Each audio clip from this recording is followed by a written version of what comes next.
Ah ben bonjour tout le monde, bienvenue pour le stream de la journée. Donc le jeu que je vais présenter aujourd'hui c'est Ambre ou Ambre, enfin je suis pas trop sûr c'est comment il faut le prononcer. Il s'agit d'un jeu de quoi est-ce qu'on est avec un homme d'une trentaine d'années qui rencontre une petite fille qui est comme perdue au milieu d'un parc. Puis là il la ramène chez lui. Là, comme, au fur et à mesure que mais que le, mais que la relation se développe, mais là il y a comme quelque chose, il y a comme un mauvais feeling, puis il sait pas c'est quoi, puis plus qu'il est avec elle, comme plus qu'il s'attache à elle, mais en même temps, est-ce qu'il est rendu étrange, est-ce qu'il est rendu pédo, on sait pas. Fait que c'est ça. Fait que, mais puisque c'est un jeu sur Steam, donc je pense que ça reste quand même safe for work. Fait que, on va quand même y aller y jouer. On va quand même donner son petit coup. Petit coup d'œil. Bien entendu, il s'agit d'une nouvelle visuelle cinétique. Donc, j'aurais pas grand choix à faire, mais plus lire. Et je pense qu'il dure environ 1 heure. Fait que, allons-y et commençons la partie.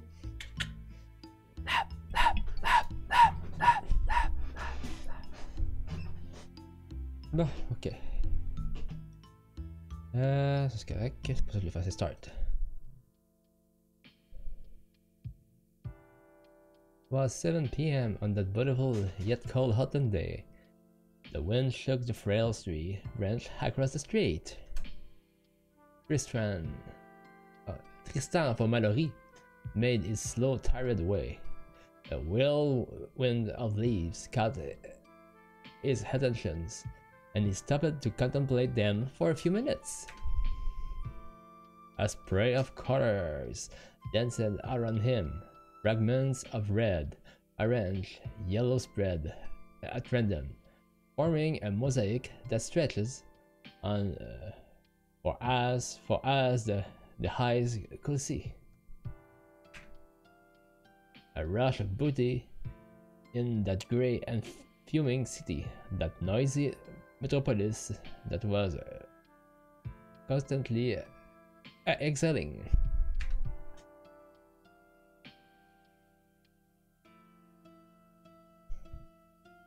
Coming back to his sense, 30-year-old man shook his head.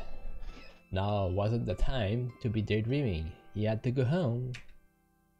The long day already weighed on his shoulders. But if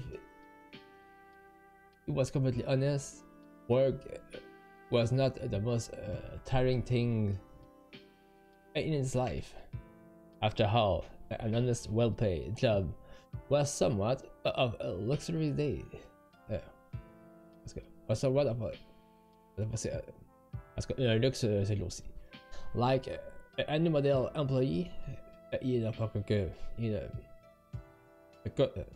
il n'a pas ses conseils chez Susli accomplishes the task handed to him. No more nudies. No, what was really destroying him was a completely different form of fatigue, an appalling and crushing solitude that had been shadowing him for years, ever since his wife. The light tinkling of the front door opening brought him back to earth. He was already at his flat. A sad and silent living room was waiting for him. A shiver traveled down his spine as he entered the room, driven by an almost desperate urge. He didn't even bother hanging up his coat before slamming open all the doors in his flat, one after the other. Each time, the same emptiness answered his plea. He felt a rising dread within. His last hope, the last door, the forbidden room beyond. He opened it slightly and peeked inside. Of course, there was no one inside. He fell heavily onto the sofa. The crushing solitude came back in full force, crushing him again and again, wounding his face with invisible cuts. The cuts of times. It was happening again. All of a sudden, Tristan Mallory felt immensely exhausted. He had his head and in his hands, staring at the floor for a long time. After what felt like an eternity, he abruptly got to his feet. He gathered all of the framed pictures on the display and stored them in a closet. The memories needed to be out of sight.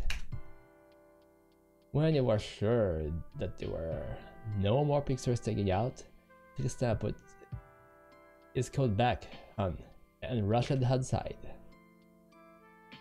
It was a chilly and a bit dark, but there was still enough light to see clearly. It was the ideal time to take a walk. At least, that is what Hans might have thought. As he hurried along the sidewalk, Tristan was anything but relaxed. He walked around the place that were familiar to him, looking for a scenery that seemed to be definitely out of the reach. While passing a park near his home, he suddenly heard a high pitch, almost inaudible plea. His heart jumped and stopped.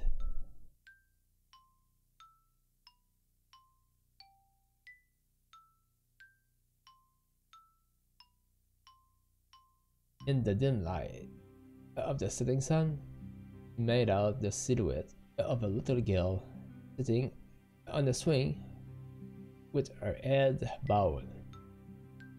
Tears were running down her cheeks. Afraid of startling her, he approached slowly and took a closer look. Her clothes were crumpled. She had neither a coat nor a scarf, and she bore various scratches, as if he has been in a fight. The park was completely deserted, and she seemed to have been there for a while. For a second, Tristan Mallory felt the temptation to abandon her there, leave her to her fate, but very quickly, he mentally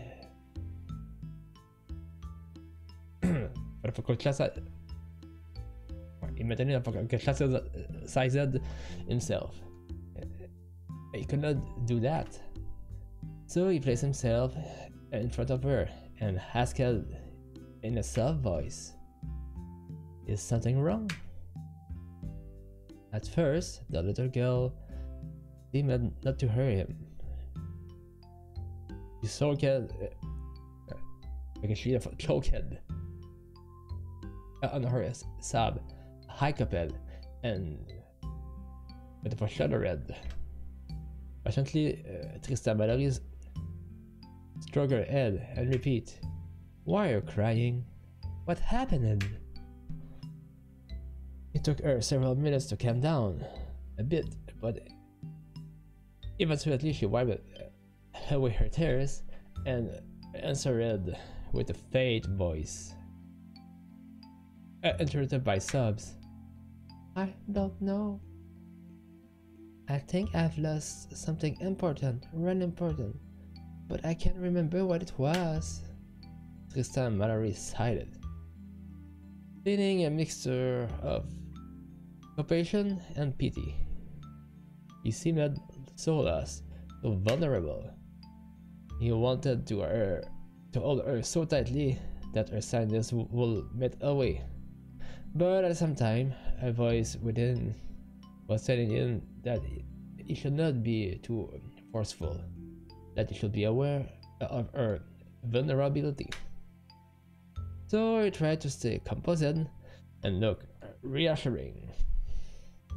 Yet, in front of this sad little girl, he did not feel confident at all. Are you all alone? Where are mommy and daddy? I don't know. You live far away from here? I don't know. What's your name? Ambre ou Ambre? Well, Ambre ou Ambre? You can't stay here out in the wind. You're going to catch a cold eventually. And you don't want to get sick, do you? No, I hate being sick. See, you've got to go warm yourself up somewhere. It would be night soon. But I don't know where to go. In that case, what do you think about going to my place? It is not far away from here. It would be a much better place to sleep than this swing. Ambre, or Ambre, seemed very worried, but she had no other choice but to follow him. He gently reached a hand to her, and for the first time, she lifted her eyes. They were washed out, blurry with tears, and hesitant. He thought it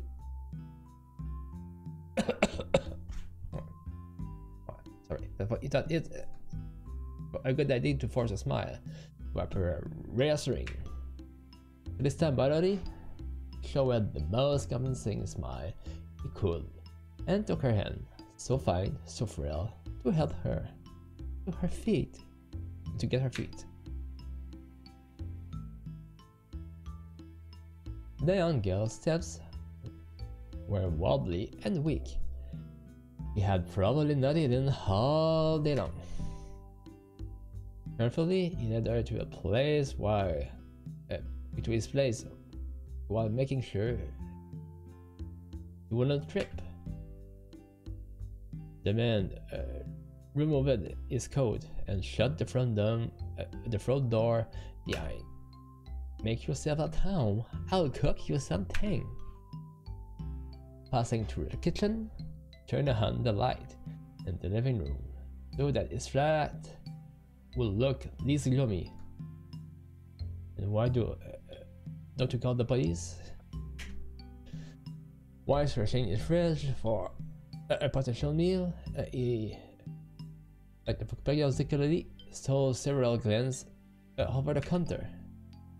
In the living room, Ambre ou Ambre was still walking around, a bit wild, still on the defensive.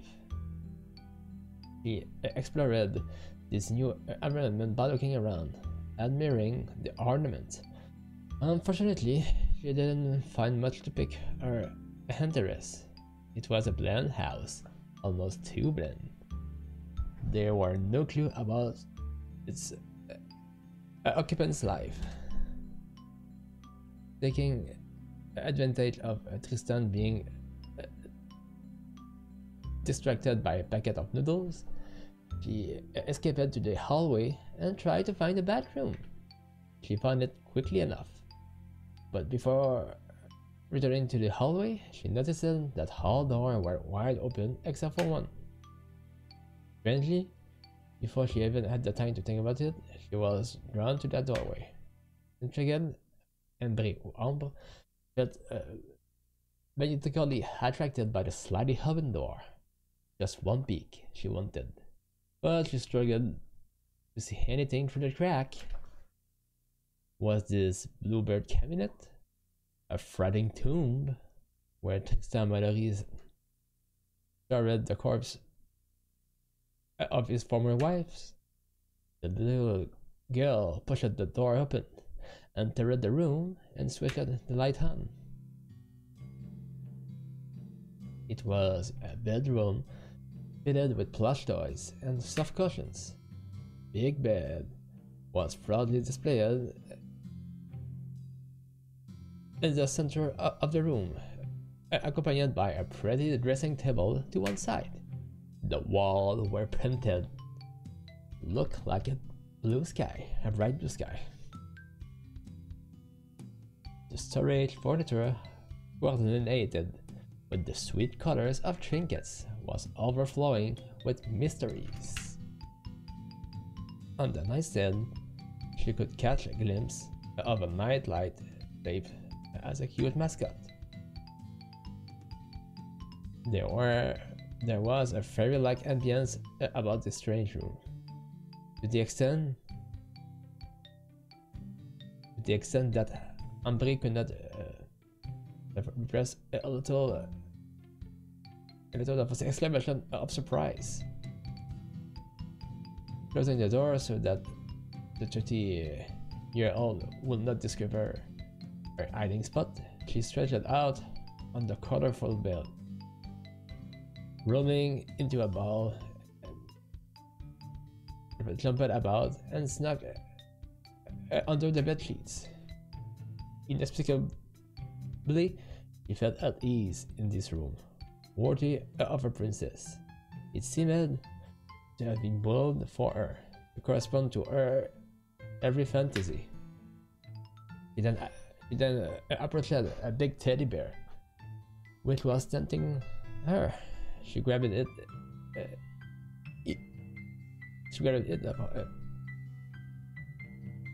And was immediately hugged it, covered it with kisses. Her pale face was illuminated by a wide, innocent smile, a shy smile. Meanwhile, in the kitchen, Tristan had finished cooking the noodle and was about to serve the meal when he noted the absence of the little girl. Slightly worried, he called for her. Ambre? Ambre? Are you there? Nervous, he looked for her in all of the rooms. Checking first to see if she was in the bathroom, he searched everywhere in the house until there were only the front door make a lot of noise.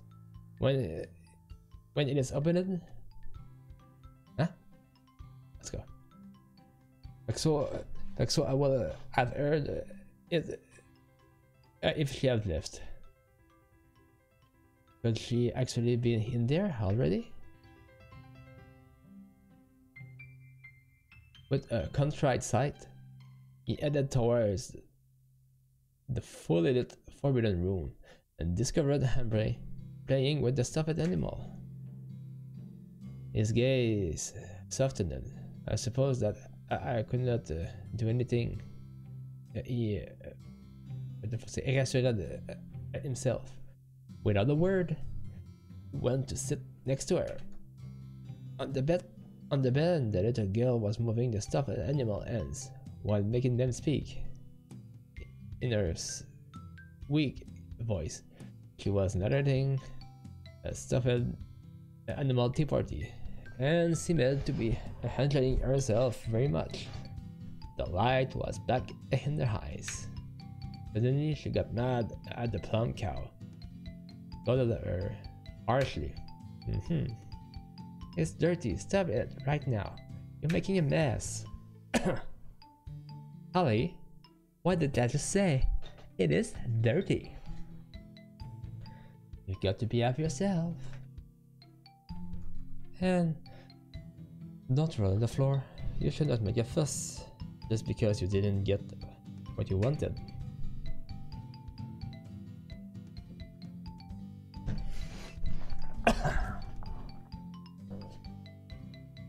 As punishment, sent the cow in a corner, while ordering her not to move, and replaced it with a pony with long eyelashes.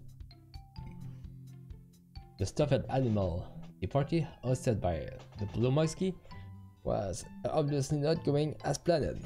Tristan examined the little girl's every move with care. He finally noticed his presence. He felt he had to speak. Are you having fun? Yeah, I didn't know that there was a bedroom like this in your house. Whose room is it? It was my wife's favorite room before she left. What happened to her? It is a long story. Maybe I will tell you Another time. Meanwhile, the meat is getting cold. Don't you want to eat? I'm coming right now. What's for dinner?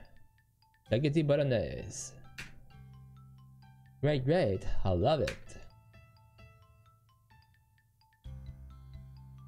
That evening, Tristan and Mallory admired little Ambre as she wolfed down her food, half amused, half distracted.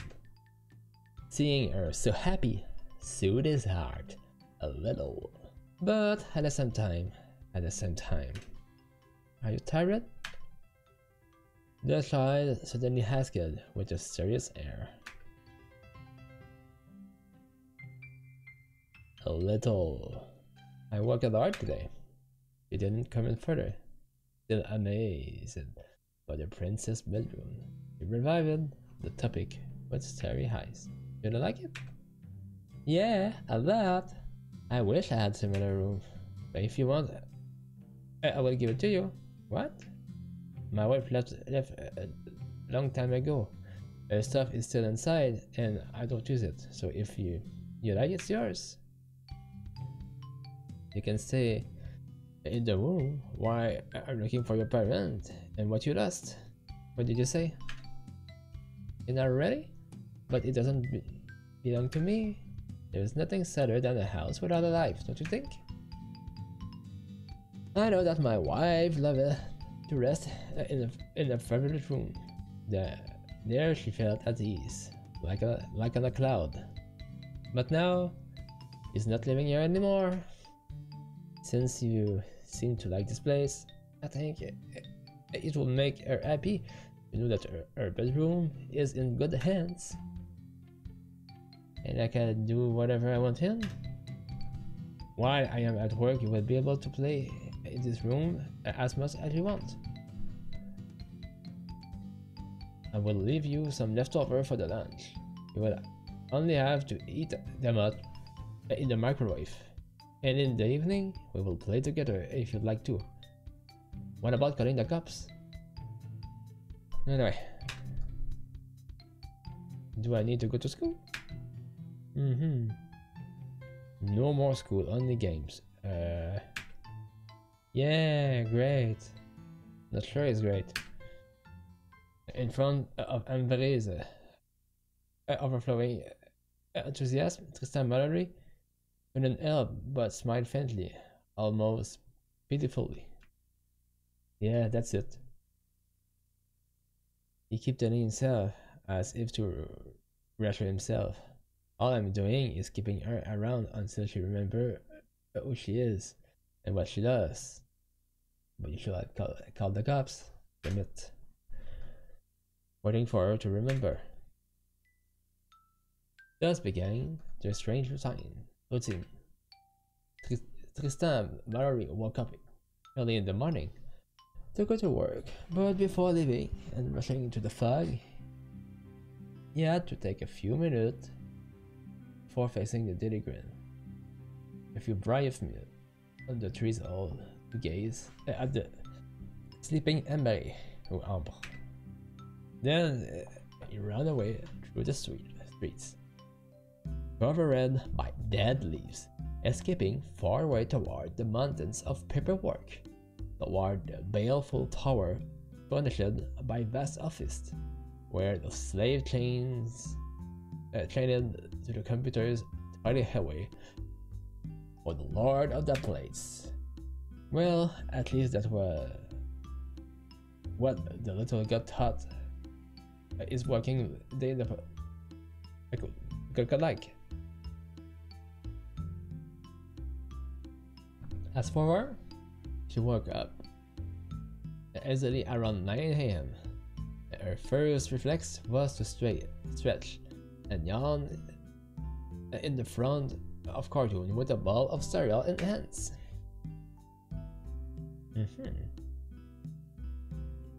She followed her favorite errands adventure.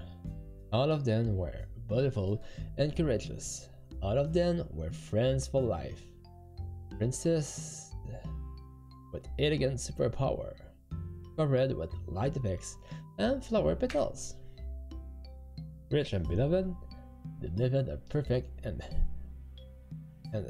enviable existence.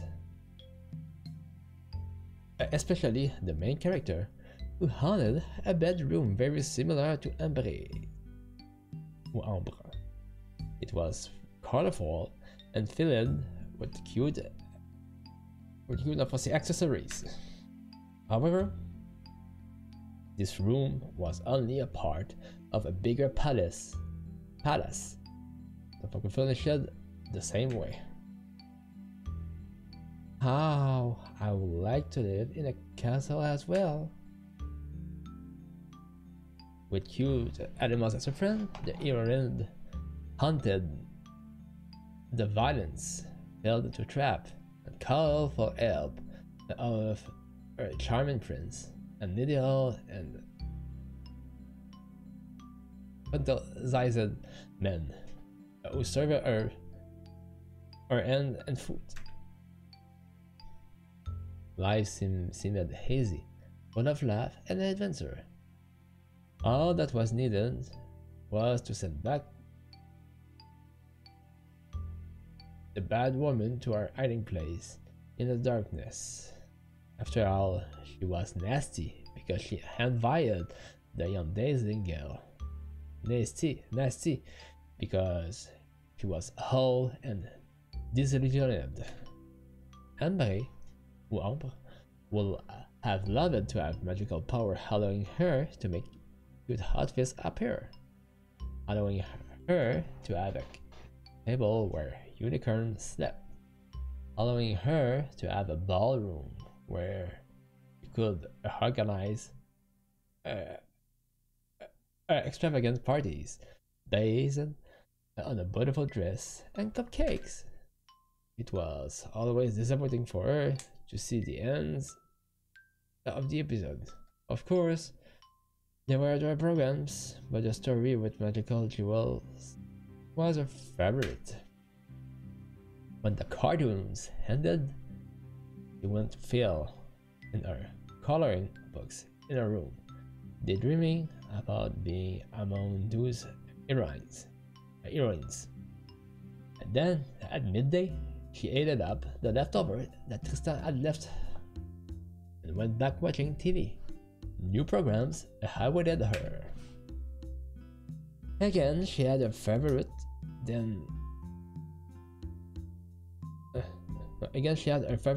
the one where a little girl owned a puppy that was different from the others. It was a red puppy who could sneak around. It was very adorable, with its big eyes, comical expressions, like it made her melt. I would like to have a dog that cute. The meal passed quickly, the rhythm of the opening song that she knew by heart. This was usually the time Tristan took a choose to call to make sure everything was okay.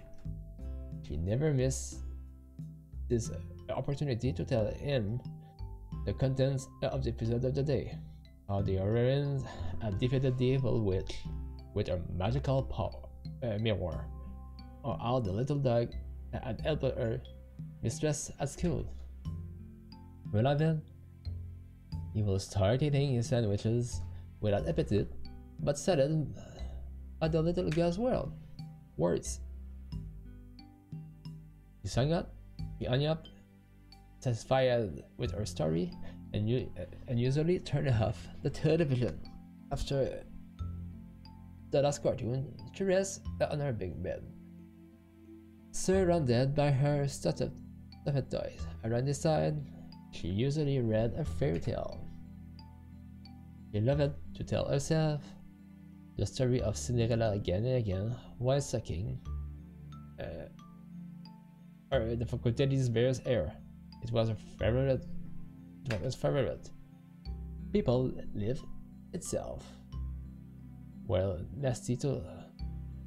No, okay. People. Sorry, okay. Je recommence. People and life itself were nasty to Cinderella. She had to work hard. It was exhausting. She had to earn her meal. And the nasty, ugly sister believed themselves superior. Fortunately, the prince recognized the heroine's natural talent. She was pretty, and she was special. He brought her with him to his castle to live a golden existence where she would not have to work her fingers to the bone, where money flowed freely, where Cinderella could have everything she wanted,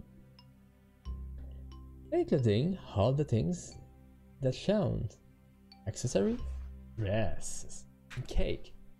All she had to do to fill time was to organize party with her friends. The ugly sisters were not invited. They were too ugly, too rude, and did not deserve such a paradise. Cinderella was happy. She knew love, true love, the only love, the love with the gliding and glitter. For what more could she ask? Ambre fell asleep happy, hoping to meet her charming prince one day. The one who will only have eyes for her, and will give her a room like the princess that she admired so much had. When she opened her eyes, the little girl rushed again in the living room to watch a tape, a Disney movie. Depending on her mood, she chose one with animals, or one with a couple of living happily ever after. Often, then she watched Snow White or the Little Mermaid. Ambre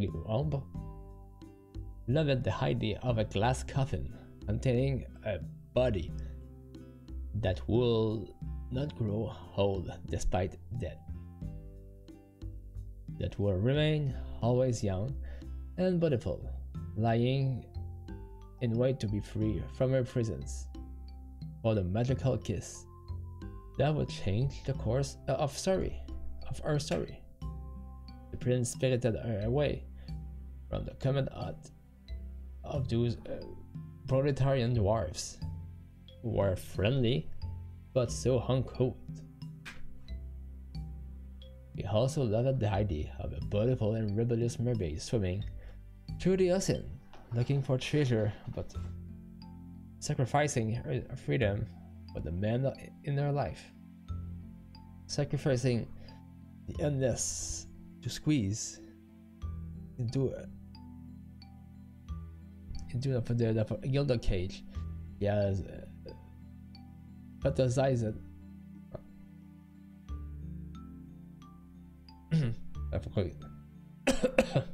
she had fantasized about 1,000 times. The beautiful and rebellious mermaid never listened to anyone else, which reminded her of her own conditions. She too was a sweet, capricious girl.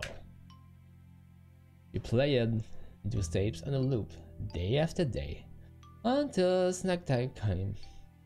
By then, stuffed with idyllic image, she dug into the sweet that Trista bought for her: cupcakes, colorful macarons, pastry, bread, Nutella, and of course, there were cartoons. At this time as well, as it was getting late, she finally pushed the off button to resume her fantasy elsewhere in her room, wielding her dolls with skill, perfectly tracing the course of her dream. But the high point of the day was probably when Tristan finally returned from work. She knew he was there from the creaking from the creaking of the door. She would rush into the living room to greet him, and all joyous, she would throw herself at him, timidly at first, then with more of enthusiasm over the weeks.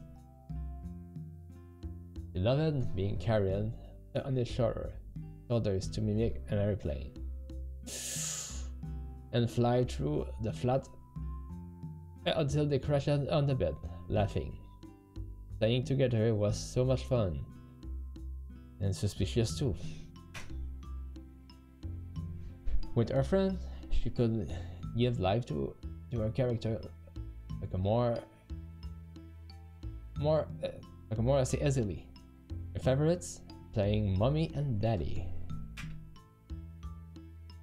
Ambre played the role of the mother, always occupied by the well-being of her child, a PVC doll with dead eyes, supposedly to embody an adorable little baby. He had to wash him, change him, cuddle him, and give him his bottle. Tristan had the role of the father.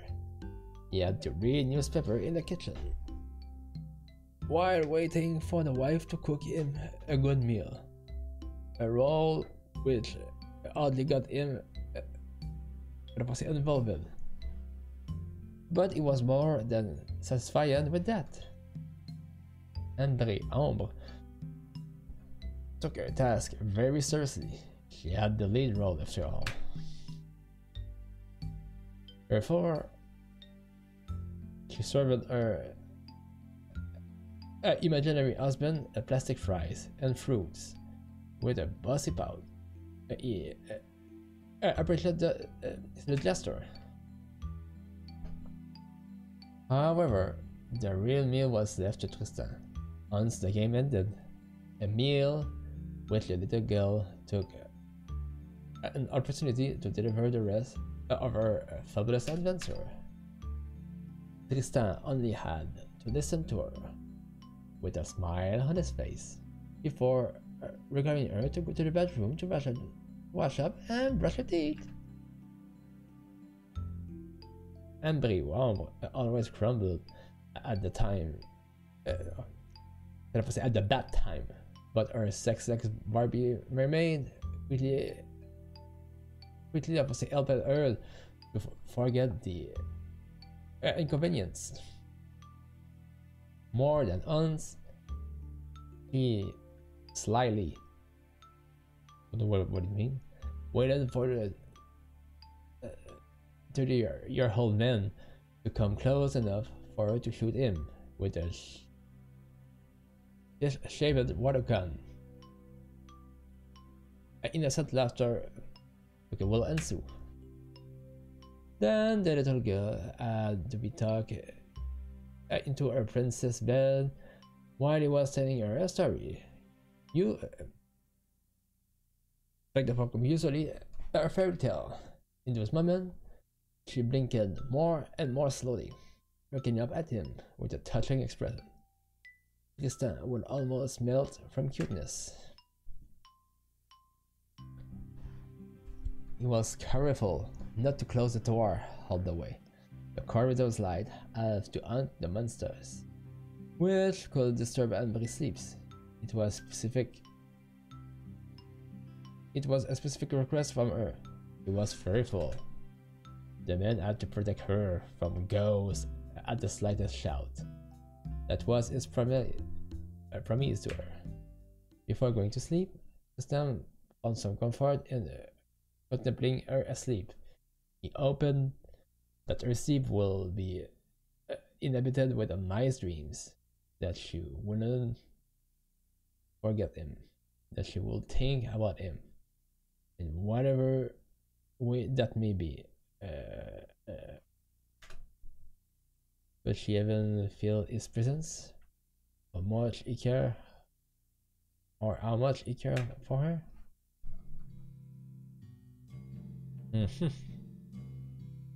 The way they organized The weekend allowed for a more festive time. It was the time for helping. It was out of the question for Ambre or Ambre to get bored, to stay shut in the tight and break that again. Yeah, to have a change of scenery. So they went to the lively place, the pool, the amusement park, the ice rink, the movie theater, restaurants. She had to try everything. Every week was a different universe. Running along at a brisk pace with her impeccably polished shoes, the little girl jumping from ride to ride, while hanging on Tristan's arms. It warmed his heart to see her having innocent fun.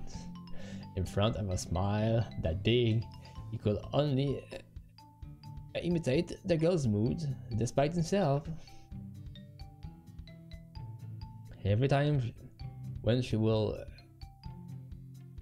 inevitably ask for a dessert, pancake or ice cream, he will watch her spreading whipped cream on her face out of the corner of his eyes. The temptation to lick the dab of the temptation to lick the dab of ice cream from the tip of her nose or the corners of her lips was nearly too much. Such a display, both childish and unhealthy, tickled his darkest thought. His most pitiful thoughts. However, hard, he rejected them with all of his strength. His hands became sweaty and trembling. His hands covered his torment. But Ambre will not understand. Ambre was a little girl, only a little girl. The months flew by at breakneck speed. Tristan refused to admit it, but his young friend was growing up. He wanted to ignore the fact, turn on the blind, but the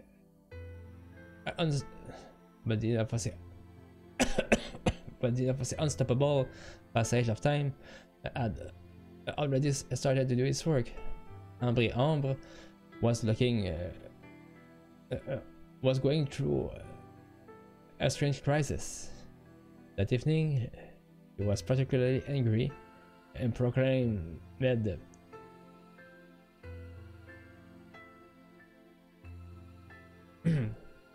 vigorously, "I don't want to be a child anymore." "How so?" "I want to become older." "But you have plenty of time for this, Ambre." "I want to become older faster. That way I could do more things." The 30-year-old man sighed. He obviously did not know how to answer such assertions. He had never had a child, and he was not very good at calming down revolts.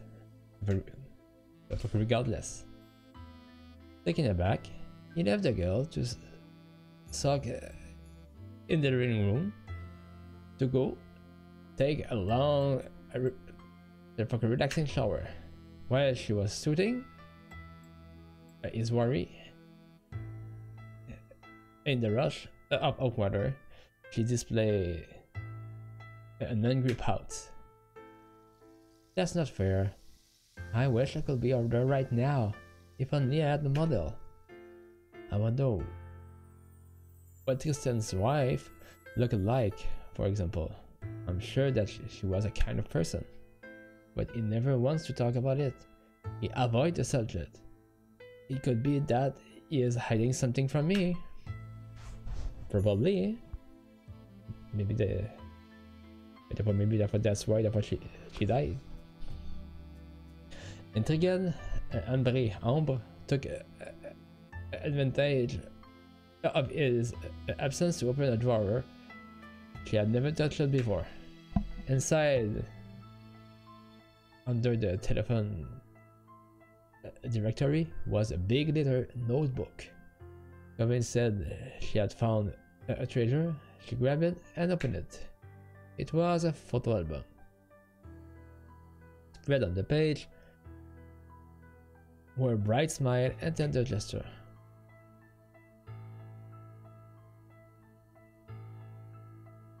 Browsing through the picture, the little girl discovered a guardian, young and dashing, in the arm of a coquettish young lady. Dressed soberly and tastefully, she was strolling along the seashore with a shawl of her shoulder, or in a park holding ice cream. But what caught her eyes was a very specific picture that tower red in the center of the album. Tristan, wearing a suit, was leading his lover out of a church with clumsy footsteps under a shower of flower petals. He looked so happy, so fulfilled in a large, refined white dress that Ambre was stupefied. All the more so, as the bride looked exactly like her. She's so pretty. What are you looking at? Tristan for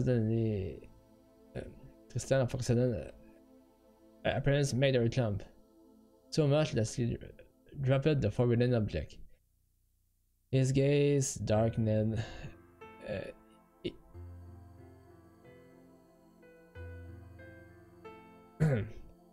Immediately. You searched through the closet to see what my wife looked like, didn't you? He answered in a shaky voice, guiltily. Yes. Are you going to scold me? Of course not. Just would have preferred that you didn't see it. Why? Why don't you ever talk about her? I want to know. He sighed, appearing upset as he looked into those begging eyes that he never had been able to resist for long. Reluctantly, he sat down on the couch and told her how he met the one he thought would be the true love of his life, and related all they had gone through together. Ambre listened with wide-eyed attention. He liked that story very much. Tristan seemed to bravely get younger as he evoked the past, describing how head over heels he had been for, and how happy she had made him. Their peaceful and the ordinary everyday life was something the little girl envied. Caught up in the tale, she couldn't help but pressure him, and then, like what happened? Until the light shining in the man Green's eyes brutally vanished. Then she left. Where to? Away to a place where I can't reach her anymore. Every day, I pray that she will somehow hear me, that she will wake up and she will remember me. I don't know if she will ever emerge from that dream that's keeping her captive. If she did,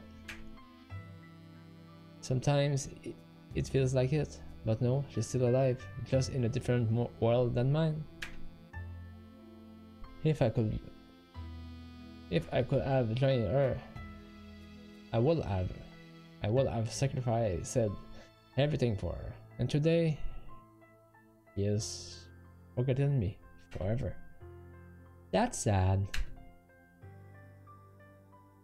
Tristan sighed again, headed down as heavy, rushing silence came between them. Ambre and Brie stared at the photo, bewitched by the woman's smile. Deep down in her heart, she had an altar. If I was older, I could replace Tristan's wife, and he wouldn't be sad anymore. That night, she left a devastated Tristan lying as immobile as a statue on the sofa. Sleeping between the covers of her cozy bedsheet, she felt helpless. If only I was older. The thought took root more and more violently in her mind, to the point where it became an emergency. She had to become Tristan Mallory's wife. Je pense plus qu'il t'a dressé pour ça. A new routine sized little Ambre. It was now out of the question for her to stay a little girl. She wanted to grow as suddenly as a butterfly. A beautiful... No. But was a booty cursed by its ephemeral life. Thus began a kind of adolescence. She no longer woke up in the morning when Tristan went to work. She waited until midday to surface and took her meal at that time. Tristan did not call her the usual horror anymore either. He knew that she would not be in the mood.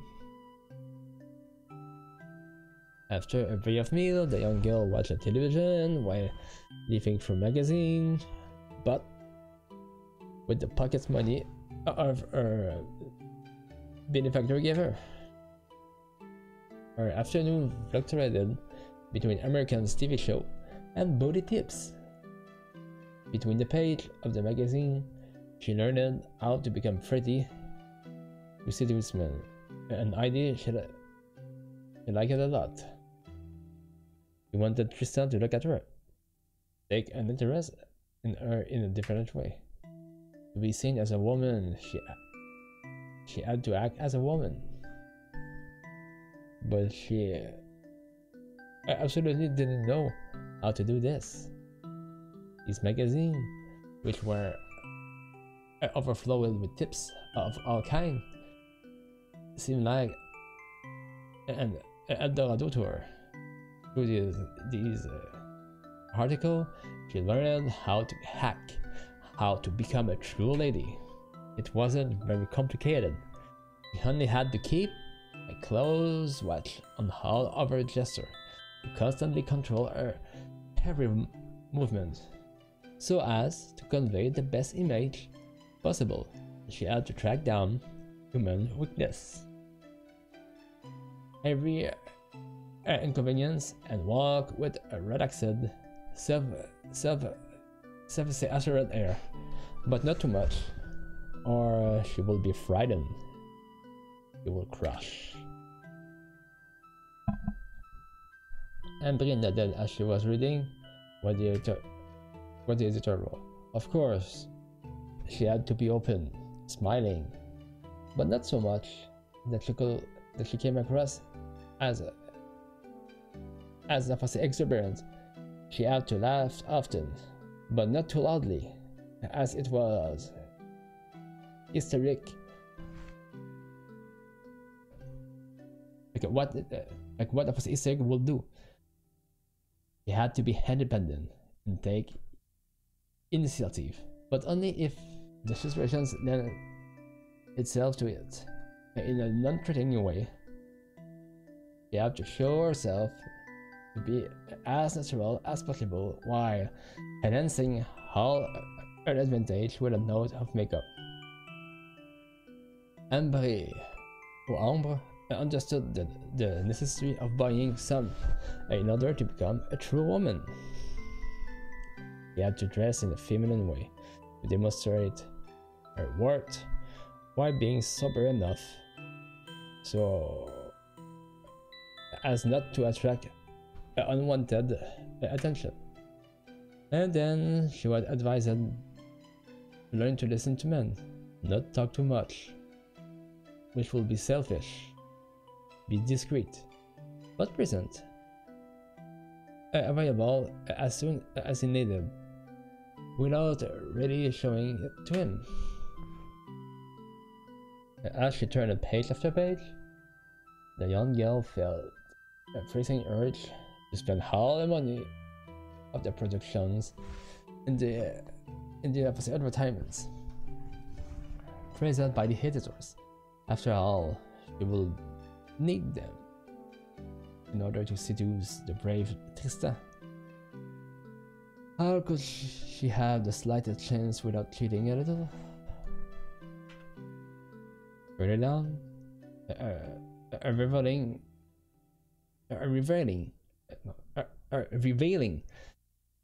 psychological test claiming that Ambre will gain more affection by acting like a fragile little girl. Men need to be la force sur elle of their virility and of their protector roles. Plus, she was too vulnerable, too frail. She should not manage anything worthy without some help. She had to find validation in his eyes, validation of her very existence. The real question is why she had this kind of magazine, because Destin was manipulating her to read that so he can have her to replace his wife. I'm pretty much sure this is something like this. If he thinks that I'm pretty, I will be pretty. Like in that photograph. Like this. Ambre spent her afternoons reading tips from women's magazines, training herself to conceal. When she wasn't watching series, often of romantic ones, she was shopping in the city to bring back clothes, accessories, or cosmetic. The city, like the television, constantly spats image of absolute and infinite love, of a perfect and purifying love, like a drug, an obligation, a flawless pleasure, and an order. Every billboard sold the same dream. Oh, so cliché. Oh, so desirable. It was the pursuit of the fairy tale formula, and they lived happily ever after in opulence and have a lot of children. Novel and movie heroines all run after the same goal, after the lure of profit, wealth, luxury, a life where everything will be easy, but where everything will have lost its states, a dull and ugly life, an eternal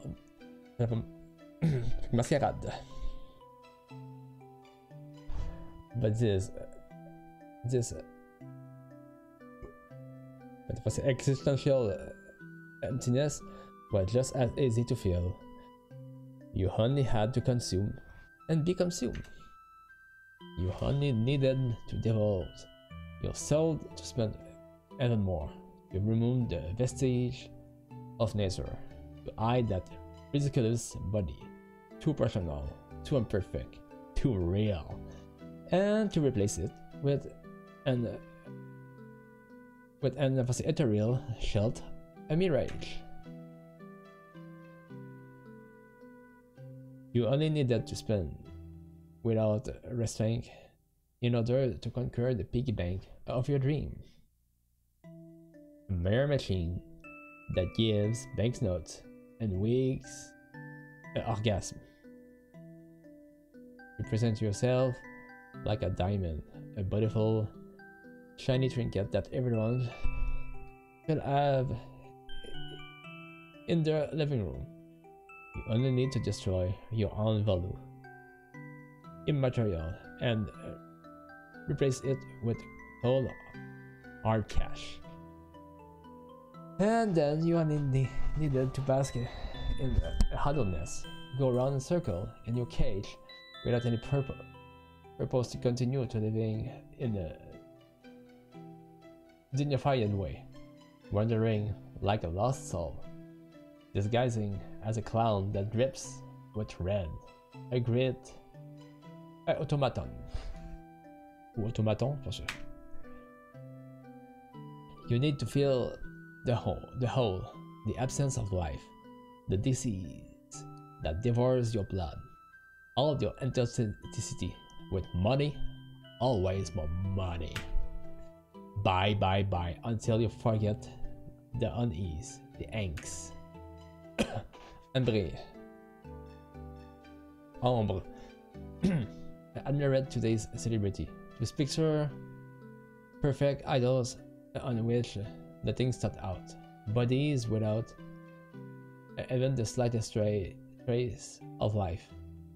Their uninspired songs, only glorified a permanent state of pleasure.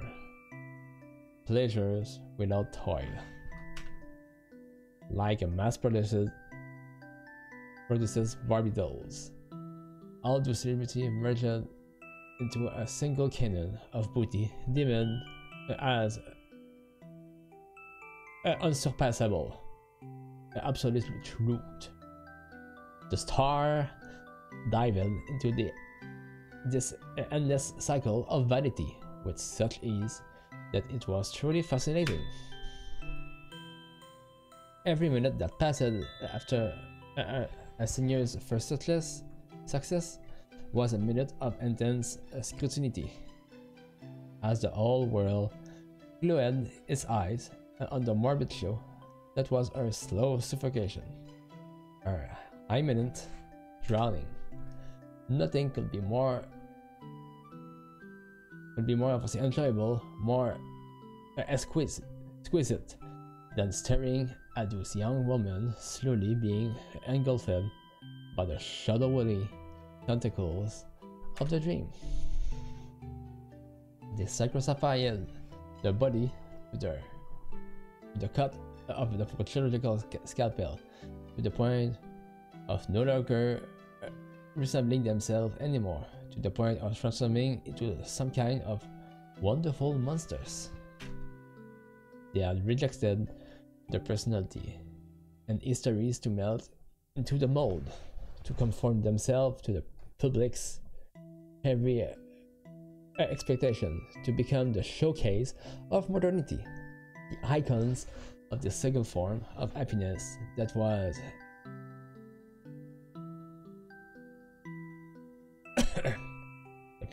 advertised at every street corners. A form of happiness that the little Ambre stared angrily at. Becoming a star seemed out of her reach, but looking like one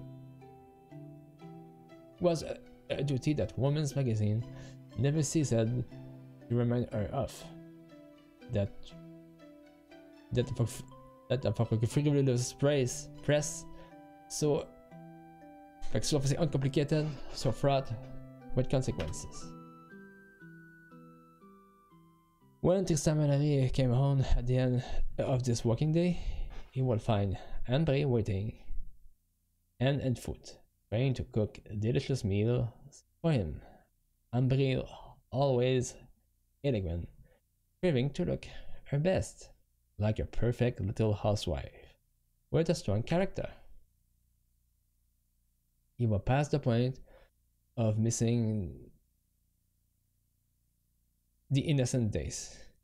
But in all honesty, he did not even understand why the young girl was putting so much effort into becoming such a perfect creator. One evening, while she was creating a usual dish, one which the recipe had been recommended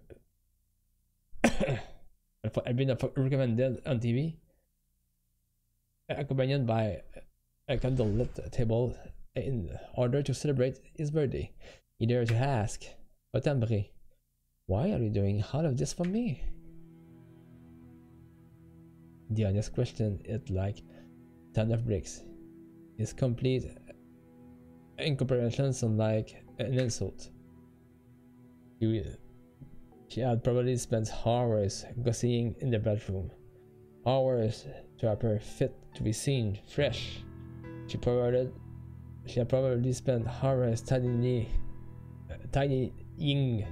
the house, cleaning every nook and cranny until it was spotless. She had probably spent hours of decorating, hours of taking care of this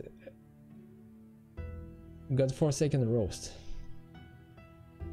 laboriously cutting vegetable, and he was asking her why she was trying so hard. The knife in her hands fell violently on the floor, emitting a metallic sound, very much like an ill omen. "Why am I doing this? Why are you doing this?" Ambre, voice trembled dangerously. While getting close, he noticed her hands were shaking frenetically. Her eyes were wide open, sucking tears to explode. "Because I want you to love me. I want you to look at me. Why don't you ever look at me? I am not good enough? Is that it? I will never be as good as she was, but I..." "She? But Ambre? Who the fuck are you talking about?" Dumbfounded, Tristan held her arms, held her in his arms as tightly as he could. No, he could not understand. He could not understand such intense and sudden sob. Like the fuck, reassured by his gesture, Ambre wanted to explain herself. "I'm sorry. I will never be able to replace her." "Who are you trying to replace? Tell me." "Your wife. I can see that her departure left you very sad. I wanted to bring a smile back to your face. Wanted to take her place so you would have to forget about her." For a split second, Tristan Mallory was breathless. It was surreal. He wouldn't have pinched himself to make sure that he wasn't dreaming, but no, the pain in his chest was far too real. Too beautiful too beautifully carved in him. How could he answer such a declaration? How could he find the right words? Catching his breath with difficulty, the 33-year-old man took Ambre by the shoulder and looked in her eyes for a long time. A brief sigh of him. "Listen, I will never be able to forget Mary, alright? It's impossible. But that doesn't mean I don't want you. It's the exact opposite. It is the exact opposite. Actually, you are very dear to me, Ambre. You hear me? I need you. You already have a place. So please, stop crying. Don't make it even harder than it is." The young girl shyly dried her tears, and her features changed to emphasize admirably of naive expressions. She looked at her sincerely, despairing. "You okay with me? What made you think I'd abandon you?" "Nothing, it's just that you seem to love her so much. I'm a bit jealous." "Why is that?" "I don't know. When I look at those pictures, I can't help but tell myself I must absolutely make you happy. I think I love you. Tristan felt all the courage and determination he had walking up, melting away over the night, and he started sobbing. Well, I love you too. I love you for so long. I love you so much. It makes me sick. For real? You're not treating me like a kid? Of course not. Exactly. Then prove it. What do you mean? Show me you regard me as a true woman. You want me to do that? Ambre, silently nod. You see a dead set on it. So Tristan softly kissed her lips. Wait! The warm and the pleasurable feeling went to his head. For a few seconds, he felt but that was as if he was holding his wife in his arm, as if she had come back for real. Shall I continue or not? That delicate skins, which smelled deliciously like vanilla, reminded him of happy days, long afternoons spent laughing in the sun, peaceful evening under the light of the stars, or by a fire, or shared an umbrella to shelter from the storm. He was here, so close, so far. With a finger reach, he only had to close his eyes and believe in this dream. The illusions smiled faintly at him, at his image. He embraced her. If you only knew how much I love you. He had so many things he would have wished to tell her. So many that the flood of words blocked his throat. Nothing could come out. So for the lack of words to make her understand his feeling, he used his body.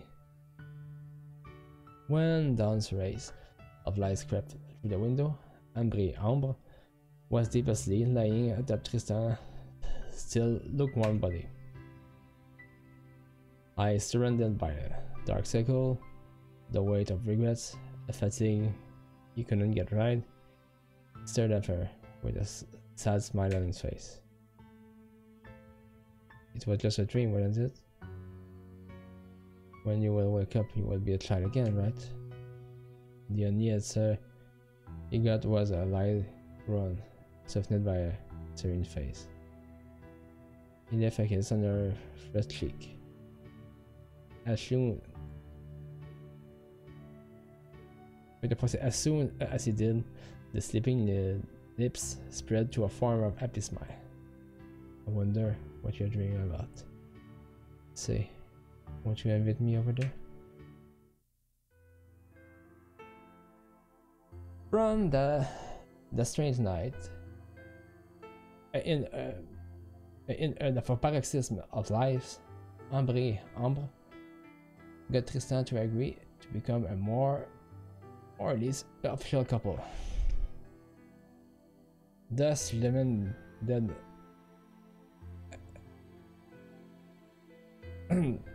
put an engagement ring and did not hesitate to walk the street, locked to his arm. Soon, it wasn't enough for her anymore. Eager for the voracious heaven, she could not merely settle for the girlfriend status. She needed more. She needed to surpass the woman who the fucking preceded her. Earn of an invisible rival, whose shadow was always looming like a Damocles sword. So she dragged Tristan to a wedding shop while dreaming of a perfect ceremony of a big day. The magazines, the advertisement, the television, the whole world was yelling at her. That was what happiness was. So wasn't it only natural for her to embrace it to the fullest? Wasn't it every little girl's dreams? Maria. But for Maria, the fucking was promised, and so like a real life fairy tale application. There was a very expensive, beautiful dress, a princess dress. The bride had to be the story heroine. Everyone had eyes for her. And then she would have at her service all cosmetic and superficial accessories in which the stars constantly bat. Famous singer, all lived in short of permanent wedding, a strange and unlikely fantasy. Ambre and Brie, too wanted to taste this, even the world was constantly singing about the praise of. So she posted Tristan to please her, and he proposed her, and both of them organized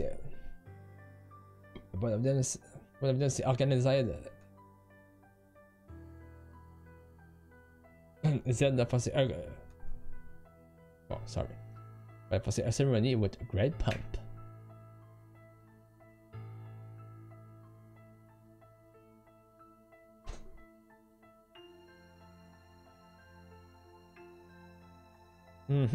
On that day, Ambre, still so frail,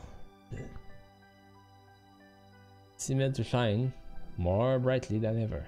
That day, Ambre thought she had finally erased all trace of her rival. But it still wasn't enough.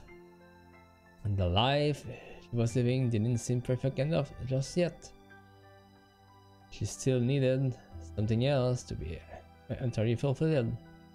She wished to start a family.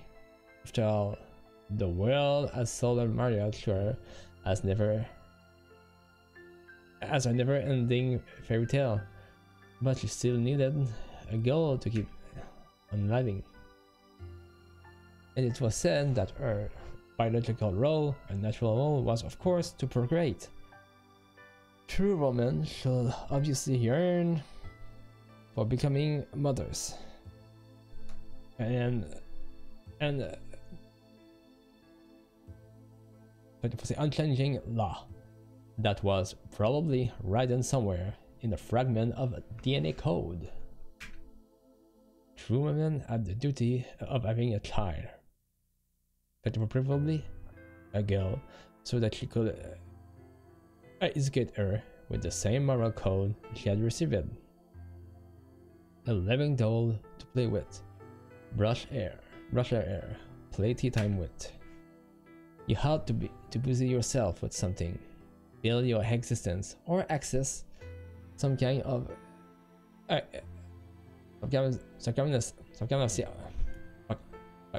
eternal fantasy. One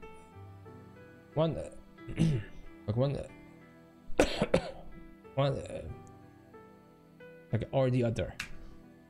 A desire, a project as a couple, or just an implicit order that came deep within your entrails. Ambre had read and seen everywhere that those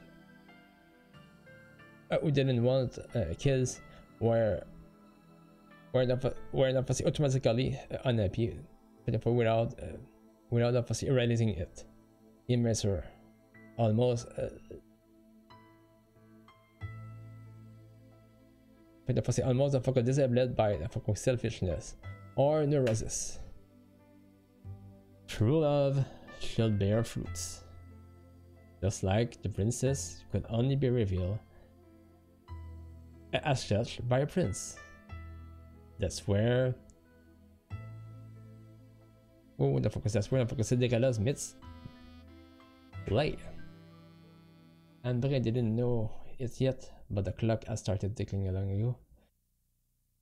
And it was unfortunately approaching its final moments.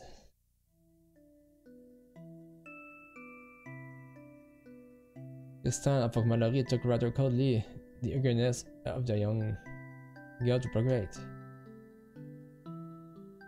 He did his best to clumsily claim that they had more than enough time, that he will see that later, that he was ready to wait, but she kept insisting more and more.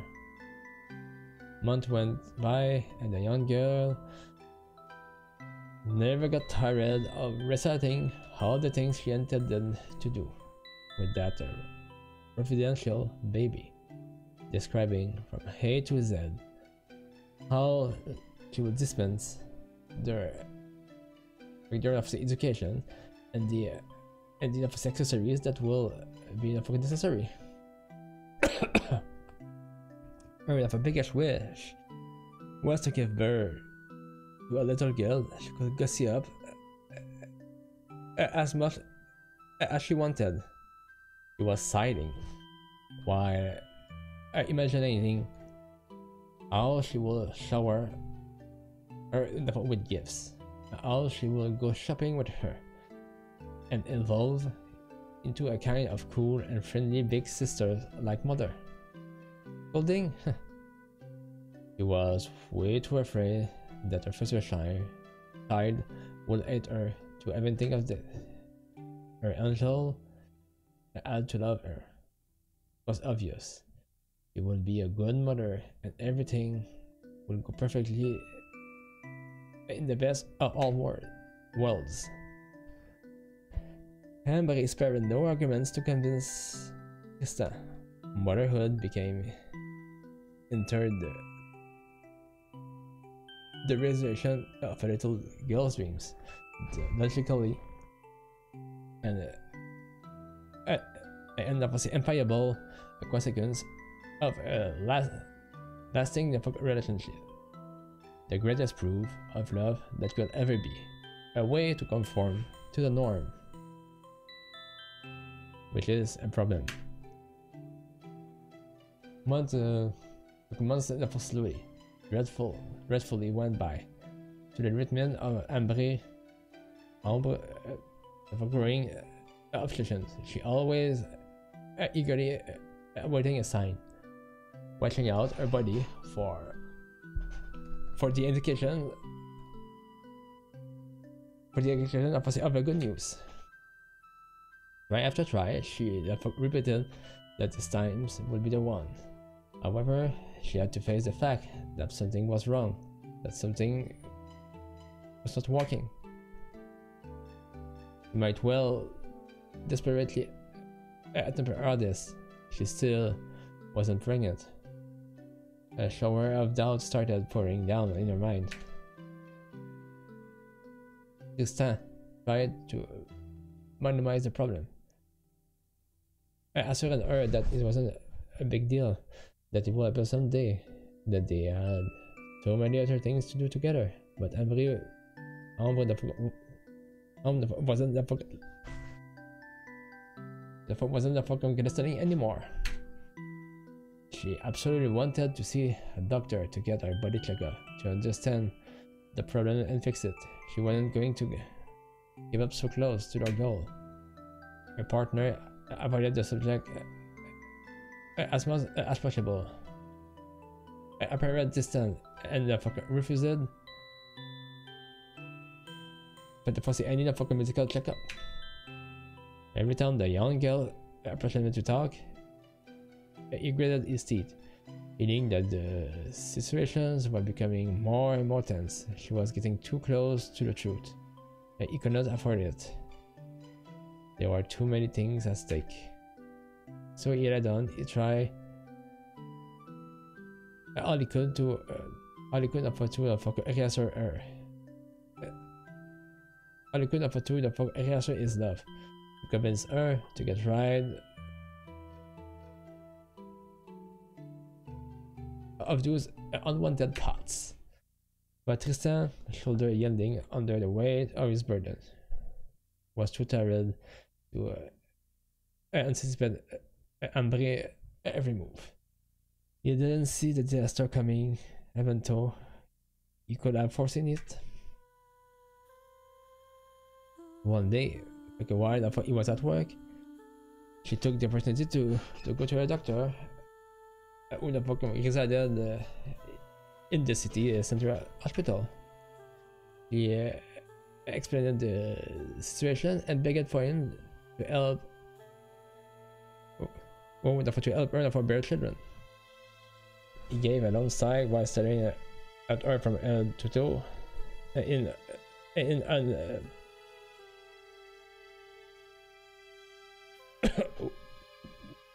the fucking unspoken voice. You can fucking whisper to her, "You know, there is no need to try that hard. That hard, you will only hurt yourself further.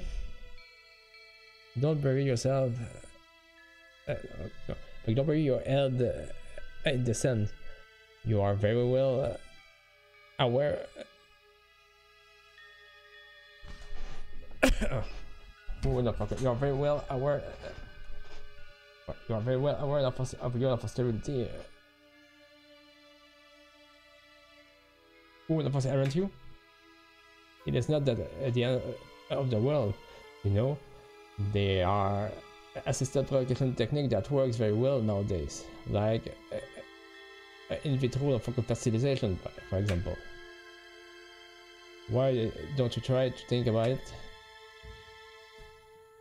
The young doctor had tried to be as positive and comforting as he could, but the harm had already been done. Ambre was in shock. Her dream had just crumbled to pieces in an ocean of dust and litter. He left the hospital completely distraught, speechless, stiff, moving as mechanically as a robot. He had nothing of the last kind of words the doctor pronounced. All she knew was that she had to go home.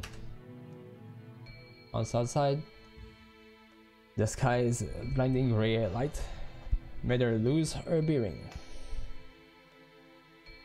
She was in the city where she had always lived. Yet the building, the cars, people passing by, they all have turned into ghostly and Agar's silhouette in a dark, upside down world. Her sight became blurred, little by little, as she staggered aimlessly. The city crumbled into a gigantic pile of ashes.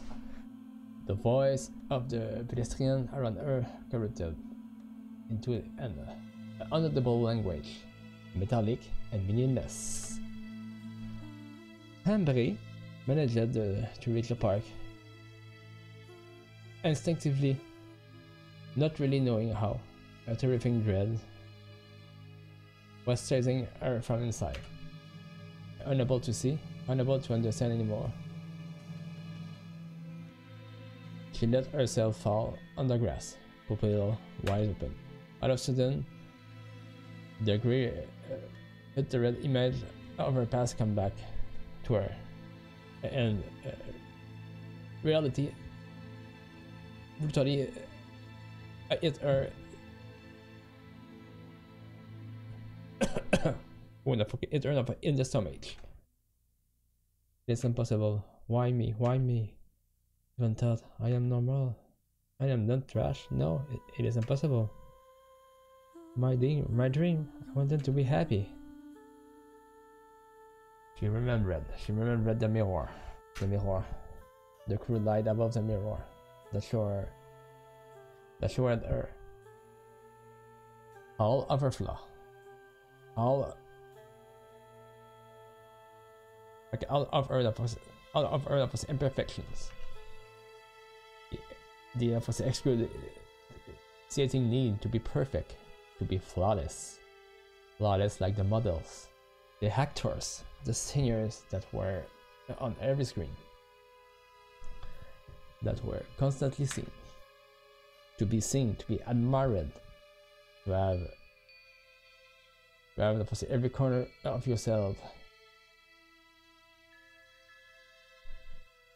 Or to have every corner of yourself, for analyzing. Never relax. Be irreproachable. Take care of everything. Hide everything. Keep everything deep inside. Even if the fragile surface is going to crack under the weight of lies. The mirror in front of which she carefully put on makeup for long minutes. That miraculously product that could erase those damaged that was damaged of imperfection. Those damaged traits. Those damaged traits of humanity. Shave her leg, not leaving a single hair. Frame her brow. Choose the best outfit possible to show yourself to advantage. Add a layer of makeup on her face to make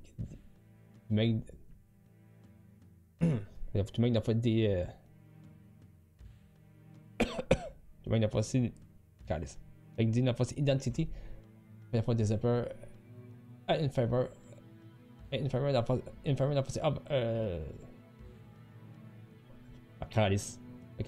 of second form of booty, and for a majestic booty,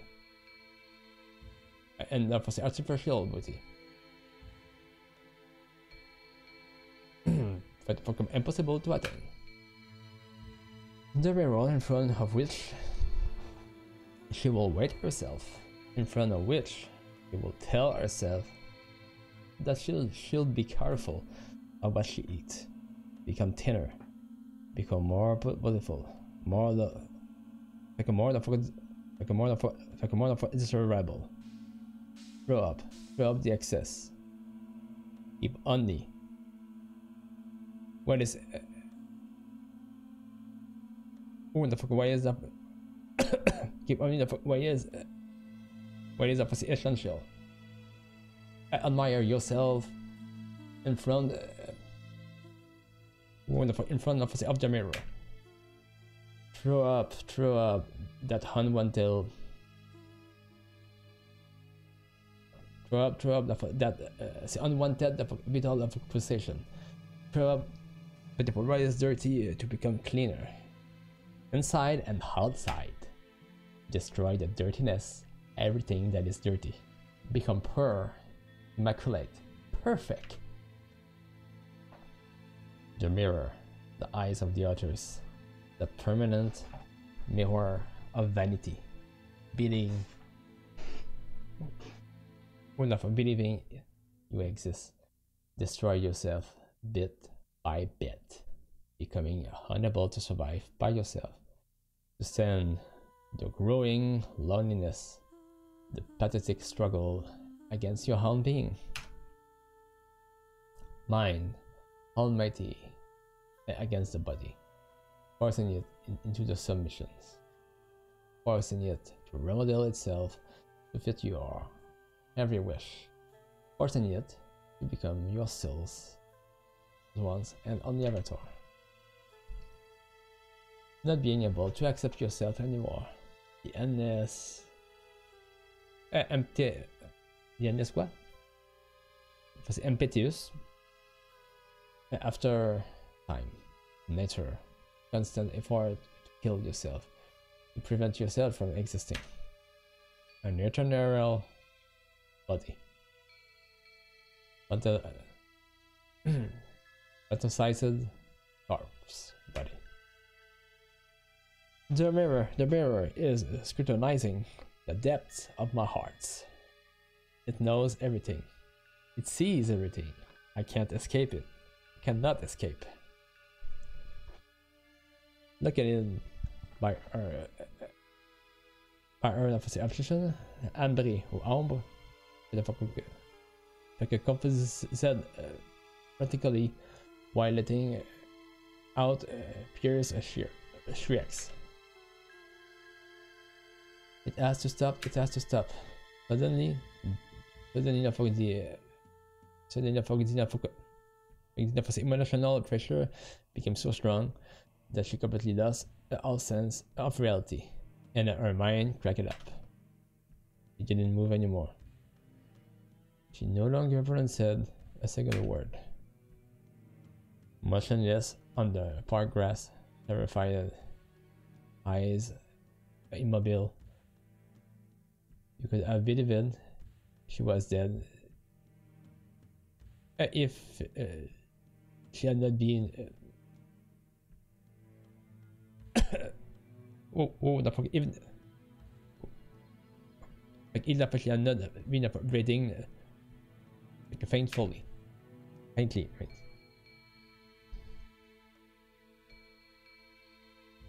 The world seemed to freeze, explode, die in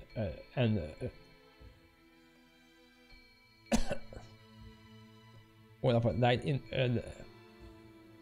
insufferable shrieks of agony. Her world. The clock has struck midnight, but Cinderella wasn't ready to give up her dream.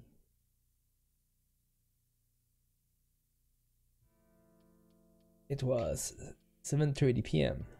on that beautiful day, yet cold autumn day.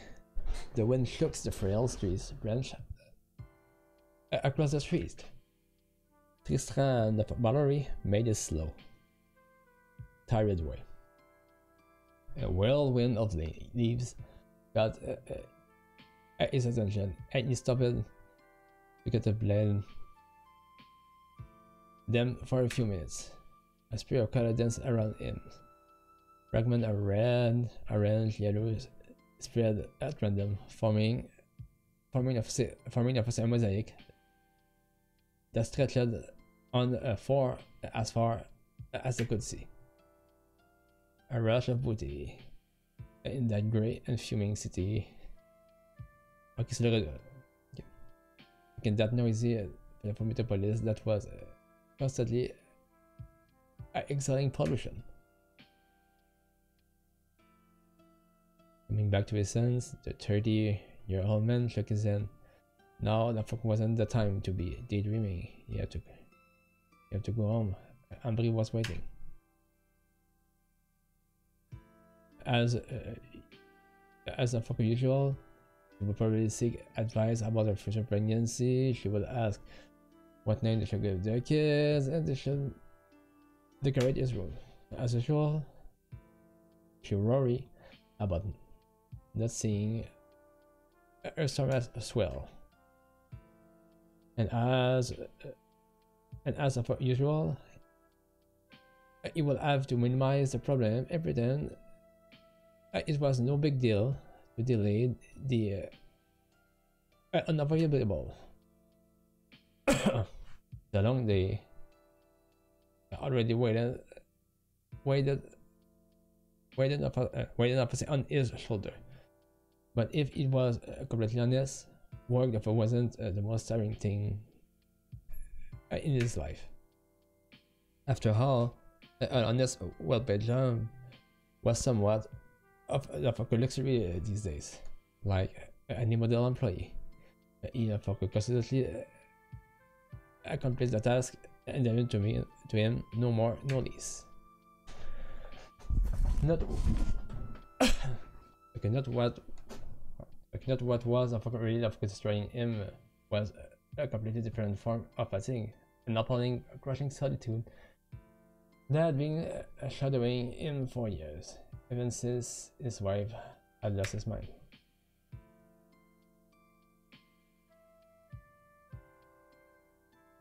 The light tinkling of the front door opening, running back to Earth. He was already at his flat. Ambre should have been there to greet him with a wide smile. Instead, a sad and silent living room was waiting for him. A shiver traveled down his spine as he entered the room. Where was she? Could it be? Could it be happening again?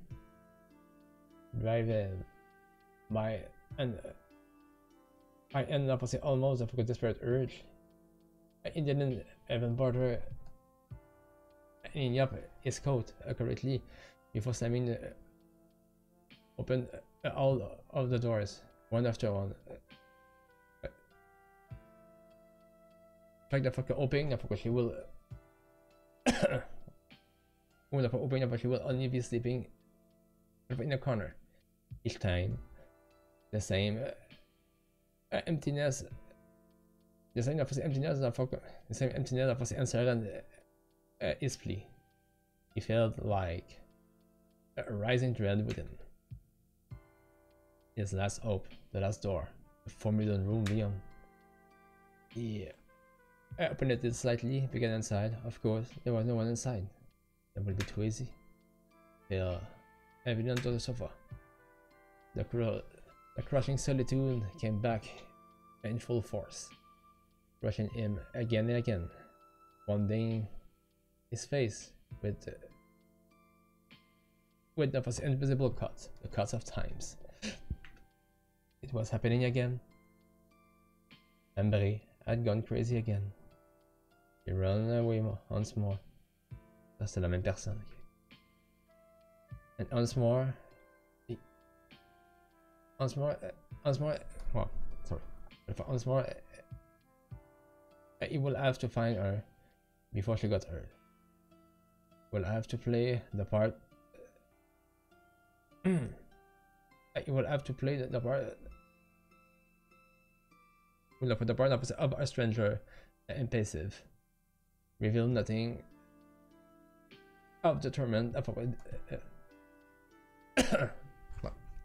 reveal nothing of determined of devouring him alive. All of a sudden, Mallory felt that was immensely exhausted. He held his head in his hand, staring the floor for a long time. He needed to calm down, even just a little, so that so that he could pretend he wasn't affected by it. Then, after what felt like an eternity, he eventually got to his feet. He gathered all the framed pictures that had been on display and stored them away in a closet. The memories needed to be out of sight. If Ambre discovered the picture of her that was alter ego too quickly, he was bound to ask questions. This time, he had to hide them better than in the last cycle. He had to stall for time, store them in a drawer, lock it. The frame didn't take up too much space. The hall, there were not that many of them. Always put the same ones on the buffet. She never noticed it. When he was sure that there were no more pictures taken out, Christian put his coat back and rushed outside. It was a bit dark, but there was still enough light to clearly that it was the ideal time to take a walk. At least, that's not what he else might have thought. As he hurried along the sidewalk, the 30-year-old man was anything but relaxed. Incredibly nervous, he walked around the place that were the most familiar to him, looking for austerity that seemed to be definitely out of the reach. He had to find her, he had to bring back her home. While passing a park near his own, Tamara read that was suddenly her high-pitched, almost inaudible plea. His heart jumped. He stopped it.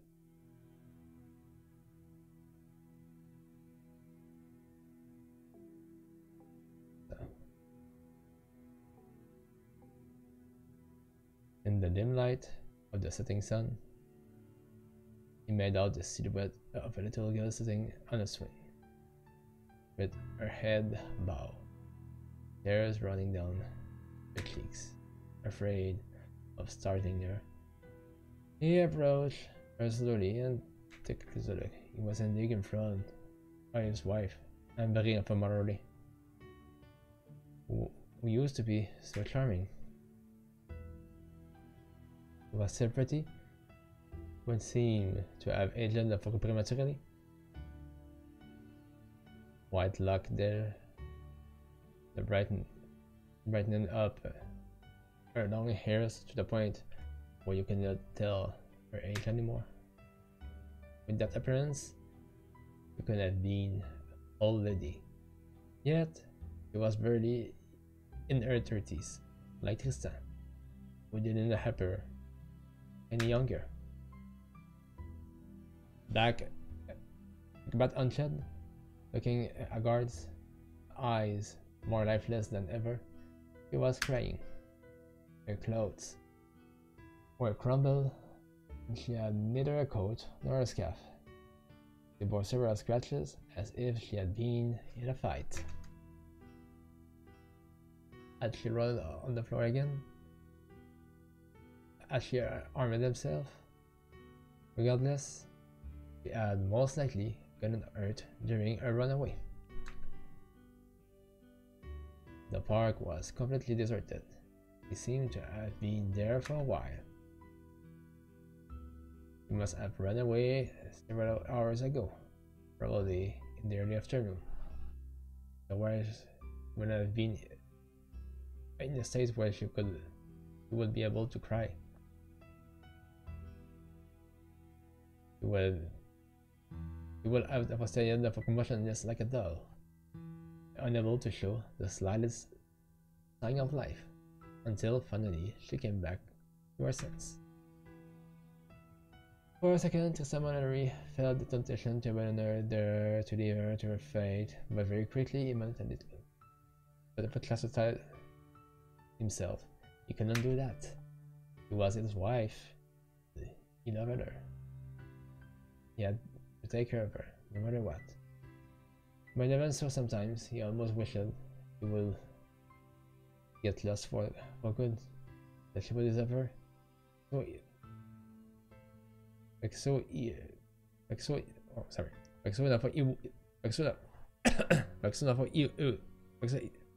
will not have to live through this endless circle again. His conscience protested that he will feel too guilty, that he would not be able to forgive himself. There was no way out. He had to live with this burden. So he placed himself in front of her and asked her in a soft voice, "Is something wrong?" At first, his wife seemed not to hear him. He choked on her soul, I cupped it, and the pocket shuddered. He was sure now of it. He had forgotten everything else again. Passionately, Christiana from Mallory struck at her hair and repeatedly, "Why are you cracking? What happened?" It took her several minutes to calm down a bit, and eventually she wiped out her tears and the posse answered with a faint voice, interrupted by sobs. "I don't know. I think I've lost something important, very important. But I can remember what it was." Sister Mallory sighed, feeling a mixture of compassion and pity. Always that nagging obsession, that curse. He seemed so lost, so vulnerable. He wanted to hurt her so tightly that her sadness would melt away. And at that time, within him, a voice was telling him that he should not be too forceful, that he should not take advantage of weakness. Ambre did not recognize him anymore at all. He had to wait, even if the desire to ease his loneliness was suffocating. The woman he loved was there, just in front of it.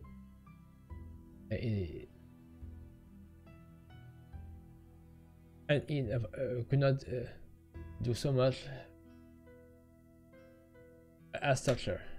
So he tried to look confident, to look reassuring, yet in front of this sad little girl, he did not feel confident at all. Are you all alone? Where are mommy and daddy? I don't know. Do you live far away from there? I don't know. What's your name? Ambre. Well, Ambre, you can stay here out in the wind. You're going to catch a cold eventually. You don't want to get sick, do you? No, I hate being sick. See, you have to go warm yourself up somewhere. It will be night soon. I don't know where to go. In that case, what do you think about going to my place? It is not far away from here. It would be a much better place to sleep than this swing. Ambre seemed very worried, but she had no other choice but to follow him. Gently reached into her, and for the first time, she lifted her eyes. They were washed out, weary with tears, and opposite his items. Those were the eyes of a little girl, stuck in a woman's body. The eyes of a woman haunted by her little girl's obsessions. The eyes of a trapped person. He thought it's a good idea to force a smile to appear reassuring. Even with the fatigue, Tristan Mallory showed the most convincing smile he could and took her hands, so fine, so frail, to help her to get on her feet. The young girl's steps were rumbly and weak. She probably nodded and hauled in. Carefully, he led her to his place, while making sure she would not trip. The 30-year-old man removed his coat and shut the front door behind. Make yourself at home. I will cook you something. Passing through the kitchen, he turned on the light in the living room so that his flat will look less gloomy. While searching the fridge for a potential meal, in the food saw several glances over the counter. In the living room, Ambre was still walking around, a bit wild, still defensive. He explored this new environment by looking around. The ornaments. Unfortunately, she didn't find much to pick her interest. It was a bland house, almost too bland. There were no clues about the occupant's life. The picture of their happy days were carefully hidden, taking advantage of Tristan being distracted by a packet of noodles. He escaped to the hallway and tried to find the bathroom to relieve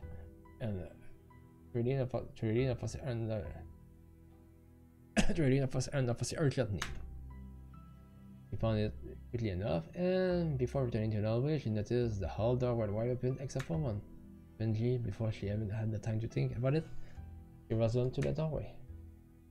Intrigued, Ambre felt magnetically attracted by the slightly open door.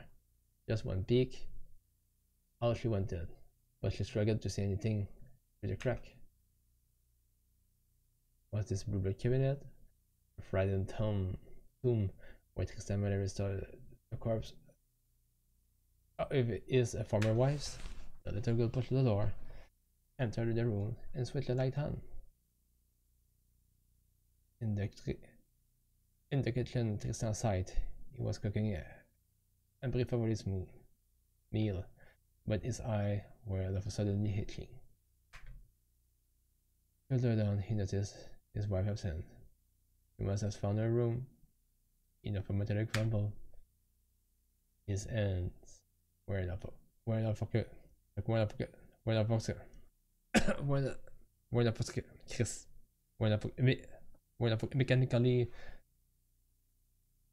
mechanically repeating the steps necessary to prepare the meal, but his mind was elsewhere.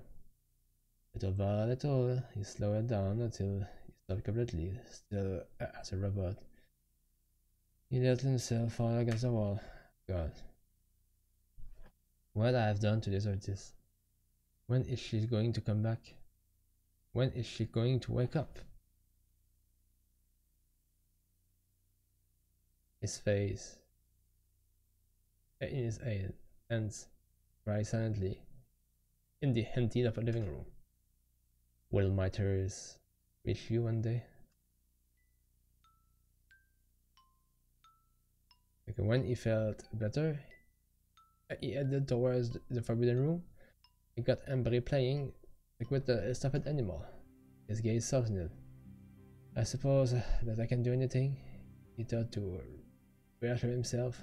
Without a word, he went to sit next to her. On the bed, the young woman was moving the stuffed animal, hands, while making them speak in a weak voice.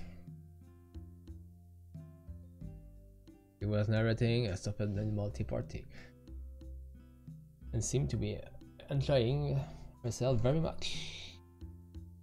Suddenly she got mad at the plum cow, very harshly. It's dirty, sorry right now, you're making a mess. Ali, what did I just say? It's dirty. You've got to be out yourself. And don't roll on the floor. You should not make a fuss just because you didn't get what you wanted. As punishment, she sent the cow in a corner while ordering her not to move, and represented with a pony with long eyelash. The stuffed animal tea party, hosted by the blue monkey, was not going as planned. The man examined the girl's every move with care. He finally noticed his presence. That evening, Tristan admired little Ambre as she wolfed down her food, half amused, half distracted. He seeing her so happy suited his art a little, but at the same time it was heartbreaking. You remember the blissful days, already long gone, with difficulty, but it's still not remember red then. He not remember red, that beautiful young lady, her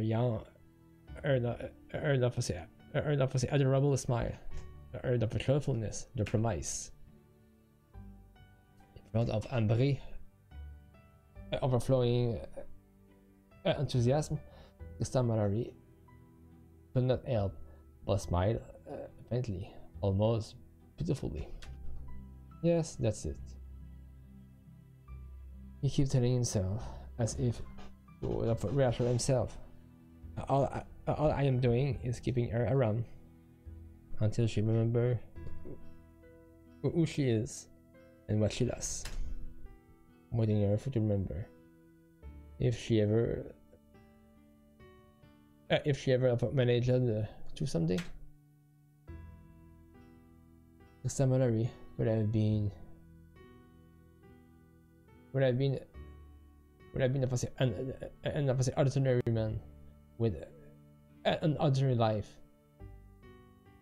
If his daily life haven't changed if his daily life had not changed dramatically a few years ago due to a dire event. Since that day, he was victim of an who the fuck? Chris, like on the first infernal cycle,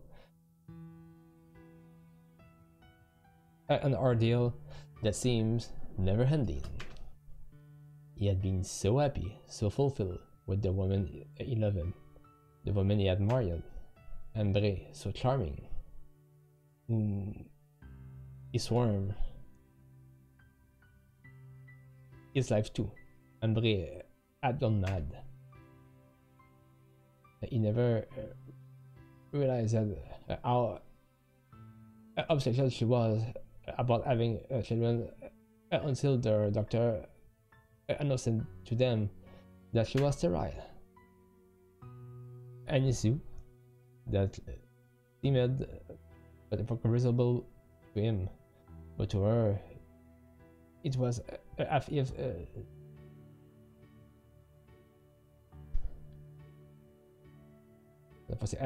she had been dealt the death penalty.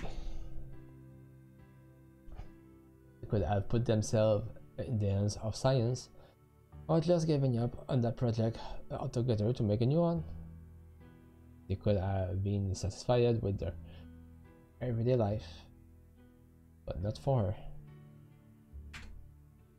And very well was not willing to let her little girl's dreams go to change a comma of the idyllic fairy tale she was promised. It was a need. It had to go that way only.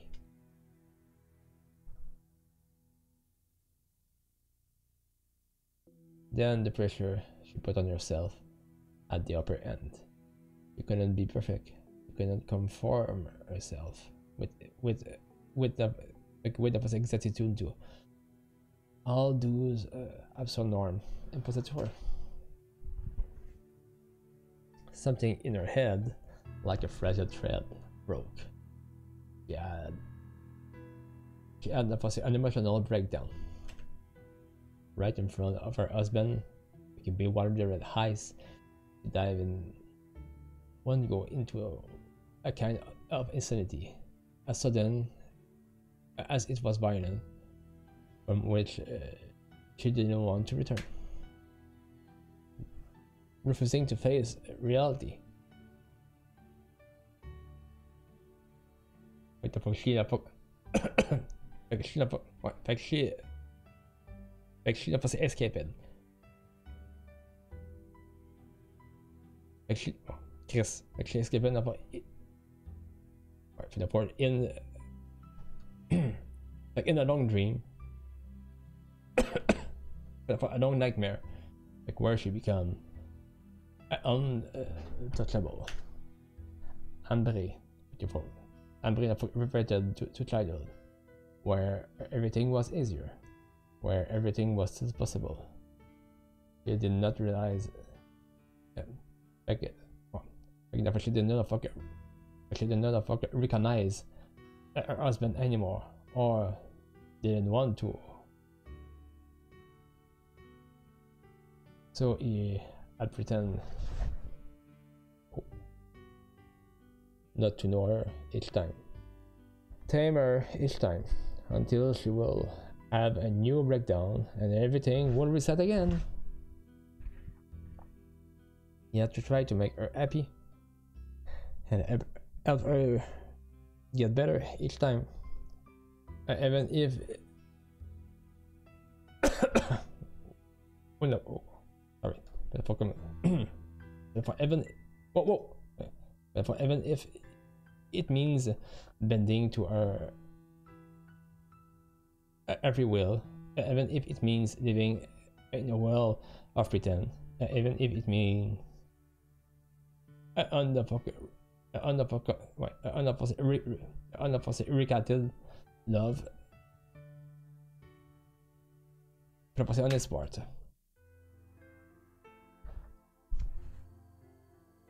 During this cycle, once again and again, Ambre took advantage of his innocence to open a drawer she had never touched before. She found the key in her guardian rooms. Inside was a big little notebook. Convinced she had found a treasure, she grabbed it up and read it again. It was a photo album. Spread on the page, right where a bright smile and tender gesture.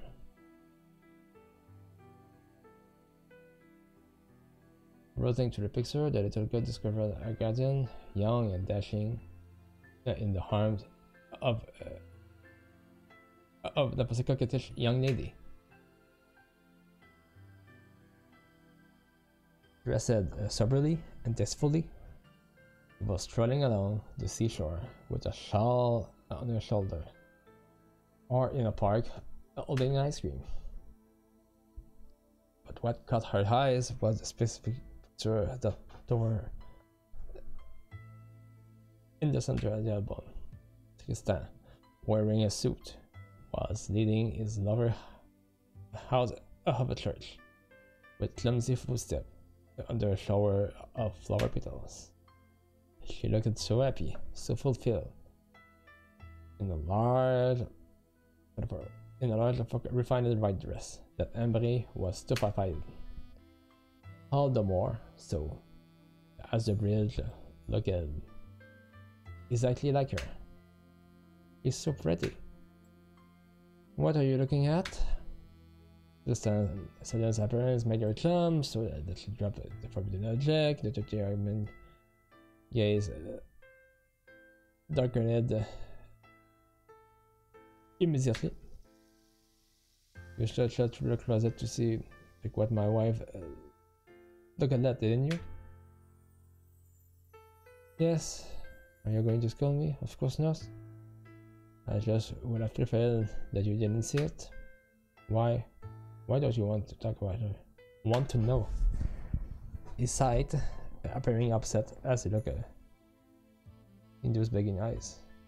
Eyes that he had been never be able to resist for long.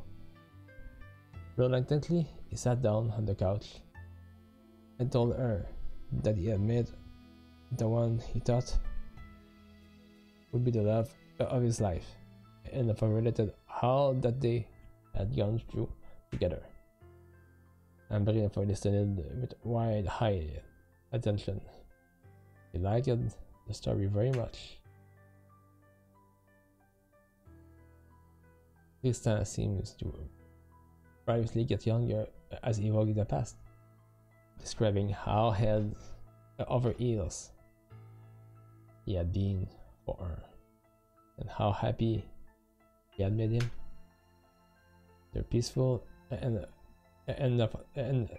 ordinary everyday life was something the little girl had desired. Caught up in detail, she could not help but pressure him, and then went up headed until the shining. Until the light shining in the man Green's eyes, the focus brutally vanished. And then she left. Where to? Far away, to a place where I can't reach her anymore. Every day I pray that she will stumble around me, that she will wake up, that she will remember. I don't know if she will ever emerge from that dream. That is keeping her captive. Is she dead? Sometimes it feels like it, but no, she's still alive, just in a different world from mine. If I could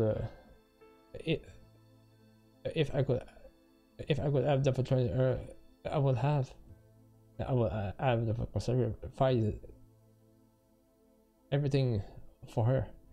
And today, she is forgetting than me forever.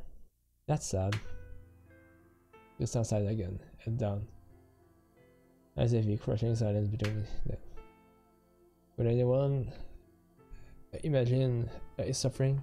Would anyone imagine what it felt like to be in his shoes? To see that your loved one can't even recognize you anymore? That she had forgot everything about you? About your relationship? When Ambre, the little girl stuck in a woman's body, asking him why he was crying. He wanted to scream, because I love you, because we were so happy together, because I can't live without you, because I need your presence, your affection, because I'm all alone, because you're my wife, the woman I love. I beg you, come back to me, get a hold of yourself, snap out of it. But it was useless. He had already tried to shake her, to talk to her like she was his wife. But if he did, she would remain terrified. He would move away from him. She would cry, telling him he should not hurt her. So he gave up. He stopped trying to get his role back. Kept pretending. His suffering got worse day after day, like a sly disease, trying to consume him further. Take a smile. Forget about yourself. Don't think about anything other than reassuring her. How could he go on like that without being worn out? This time Mallory was no Superman. He was often on the verge of losing him. Enough desperate to see no progress, even no hope for healing. Will Ambre ever return to normal? He did not believe that anymore. He had become too disillusioned. One evening, when he was feeling when he was feeling especially woken up, he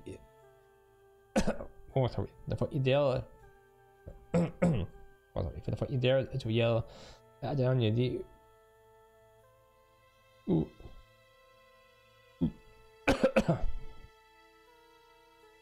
was doing for her best to please him. Enough immediately Chris. Immediately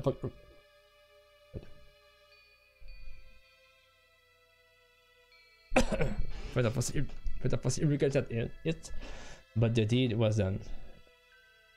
Ambre's voice trembled dangerously. While getting close, innocent. What the fuck?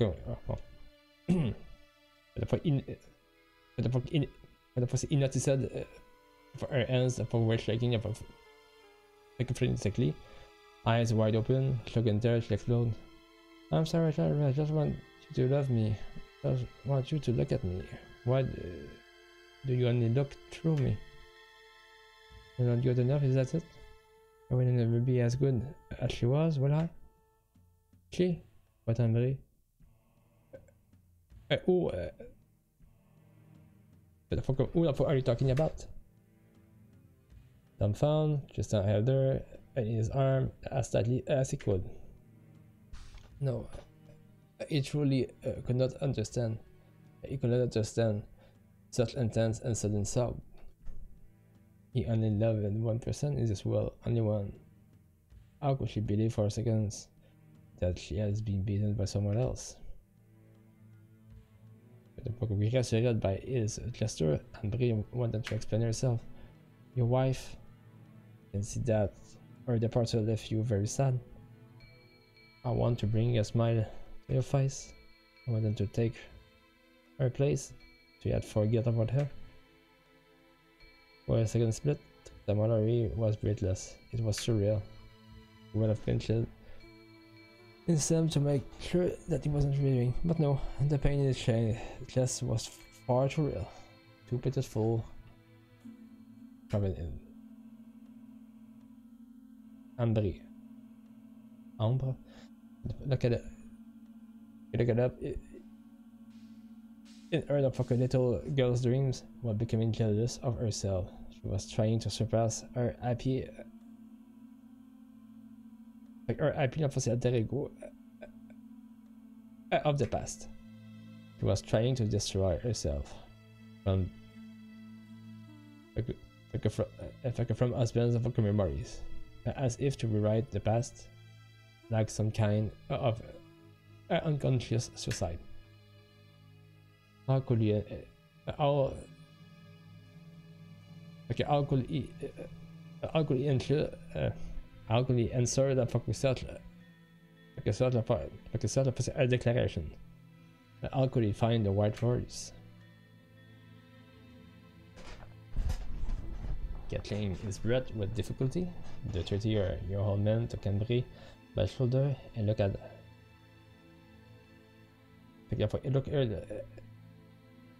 in her eyes for a long time. He had to wake her up. He had to make her realize. He had to think of a way to tell her. To raise sight of him. Listen, I will never be able to forget my wife, alright. It's impossible, but that doesn't mean I don't want you. It is the it is the exact opposite, actually. You're my thank you. Therefore, you are very dear to me, Ambre. You heard me? I need you. You already have a place. Please stop crying. Don't make it even harder than it is for me. The young girl of a shyly dry tears, and a fierce angel, and of adorably naive expressions. She looked sincerely desperate. You still okay with me? What made you think I had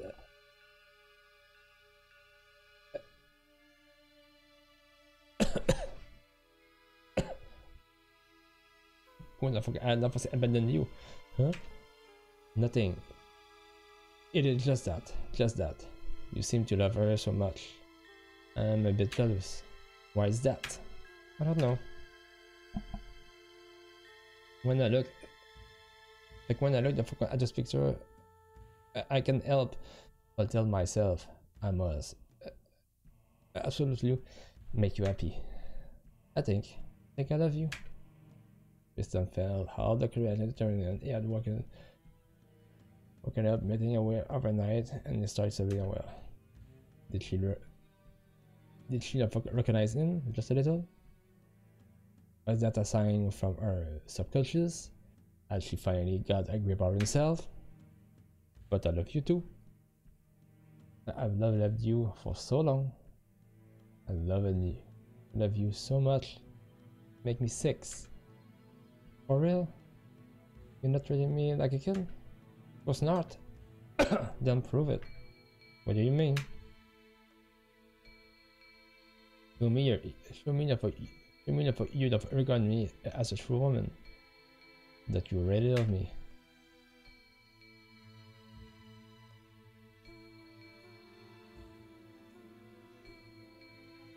Ambre seemed dead set on it. So Tristan softly kissed her lips. The warm and pleasure feeling went to his head. For a few seconds, he felt as if he was holding his wife in his arm, as if she had come back for real. That delicate skin, which smelled deliciously like vanilla, reminded him of happy days. Long afternoons spent laughing in the sun, peaceful evening under the lights of the stars, or by a fire of a shared umbrella to shelter from the storm. She was here, so close, so far, within a finger's reach. He only had to close his eyes and believe in his dream. The illusion smiled faintly at him. At his limit, for the Ambre said her, if you only knew how much I love you. He had so many things he would have wished to tell her. So many that the flood of words blocked his throat, and nothing come out. So for the lack of words to make her understand his feelings, he used his body. When the dawn's ray of light crept through the window, Ambre was profoundly asleep, lying. For Adopte Tristan still lukewarm body. I surrendered by dark circle, the weight of regrets, a fatigue he could not get rid of. He stared at her with a sad smile on his face. It was just a dream, wasn't it? When you will wake up, you will be a child again. The only answer he got was a light grind, sustained by such a serene face. He left a kiss on her fresh cheeks. As soon as he did, the sleeping lips spread to her, the form of the happy smile. I wonder what you are dreaming about. Say, won't you invite me over there? Mr. Mallory was weary of the infernal circle that brought a sprayer in a permanent cacophony. Once more, unbeknown to her, he mimicked a fake wedding ceremony, a fake glory to please her. Never again would the fresh end of the innocent smile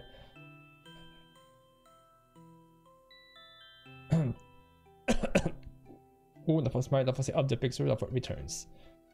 The masquerade throughout until Ambre started to ask to have children again, and discovered the true of a one way or another, which will invariably make her plunge into madness as as her obsession was so strong. To counter those numerous relapses, the old man often went to the hospital with his wife to meet with the psychiatrist in charge of her and review for possible change. So Tristan, how is Ambre lately? Has her condition improved a little? No, not yet. Doctor frowned compassionately. He had been in charge of Mallory, the Mallory cage for some time now, and he felt particularly powerless in the face of such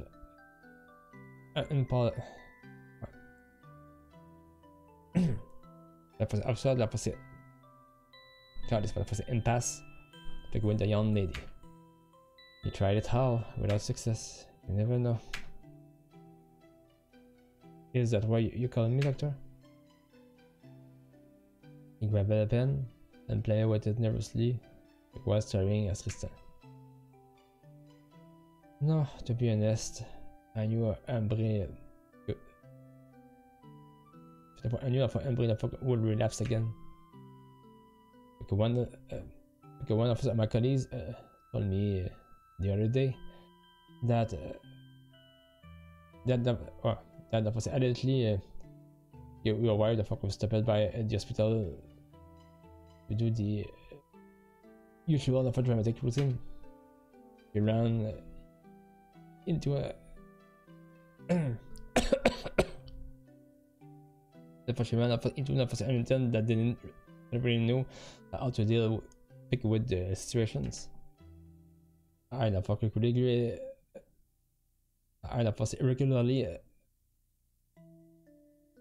explain her case to the newbies, but between Thierry and Francis, you know, the poor boy meant well. He told her the truth while trying to sugarcoat it to make her reflect on it. She had another anxiety attack, obviously. By the time he told her to sit down to call me, he was already gone. If it had been me, I will try it to buy you sometimes. Anyway, if what's done is done. There's no need to apologize, doctor. It's not your fault. You know as well as I do that she fucking regularly knows it. Lying to her about it doesn't do any good. The fact remains that I booked it today's appointment so that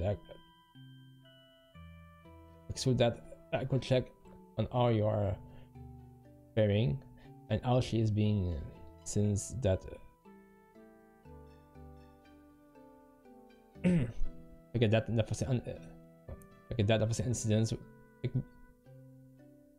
that incident with my colleague. Nothing changed. At her side, he stuck the pen in his coat and stopped walking. Warner was scratching his brow in mobile and that was the understanding tone. Friendly, I am impressed. I really don't know how you can keep going like this, Trista. In your place, I wouldn't be able to. But I still have to make you see a doctor too. We never know. You're not safe from having a breakdown just like her. I totally understand. You know, for every circle, I try to do things a bit differently. But in the end, I'm tired, worn out. I've lost all hope. So all that I can do for her is to make her as happy as possible during that golden time where she is living a perfect childhood.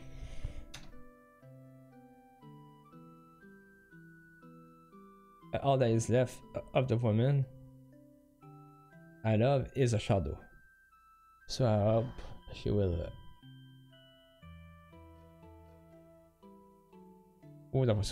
she will eventually find the rest. The two men gazed at Ambre, who was in the hospital hallway. In the distance, for playing like that was a little girl. Suddenly Tristan broke the silence. His voice trembling. Sometimes I wonder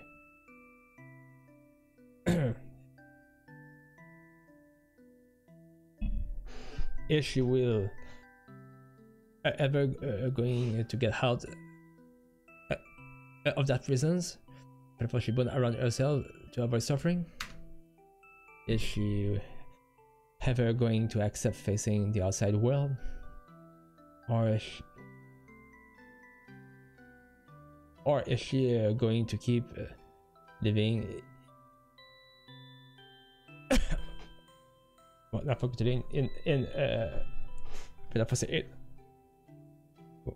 keep living in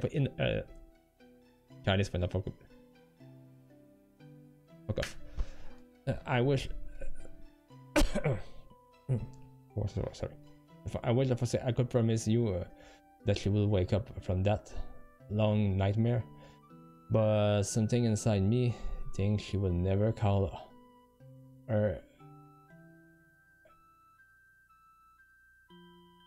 Oh, the fuck, she will never call her that was the obsession into question, which is an immense waste. Because of that, she is forsaking herself from a life that could have been wonderful. Meanwhile, Ambre of Mallory was cheerfully having a chat with what she thought to be another little girl of her age. In reality, the young woman was babbling deliriously with dead eyes to her own reflection in the mirror. Still stuck that never-ending dream. Free of the hardships. You know what? I got a lover. Yes, for real. I'm even ever going to marry him soon. And sorry. And that will be happy until the end of times and have a lot of kids, just like in fairy tales. How could it be otherwise? You're right. Every day will be a celebration. If only I didn't have that strange feeling. I think I've lost something important. Really important. But I can't remember what it was. Yes.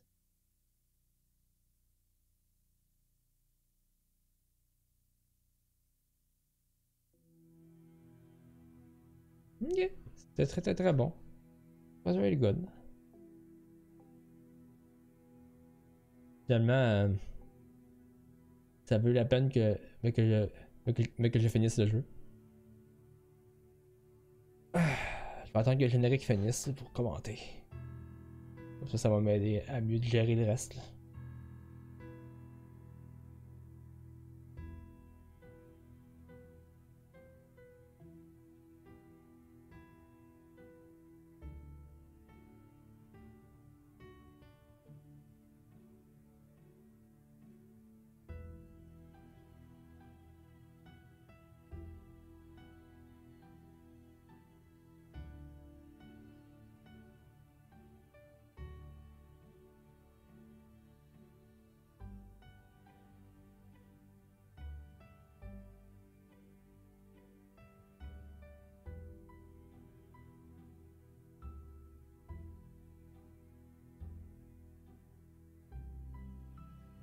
Donc l'original est en français.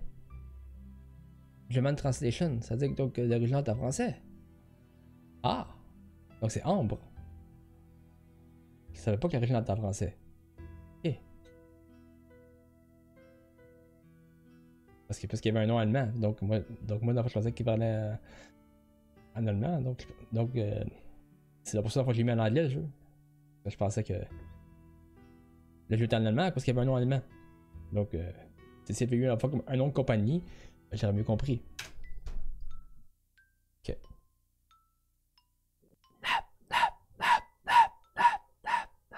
Ah ben. Même si la fois je l'ai joué, dans la fois comme pas dans la bonne langue, parce que la fois j'aurais dû jouer en français, étant donné que c'est un jeu qui date du français, parce que puisque la fois comme c'est la seule langue qui peut marquer comme traduite, donc c'est la langue d'origine.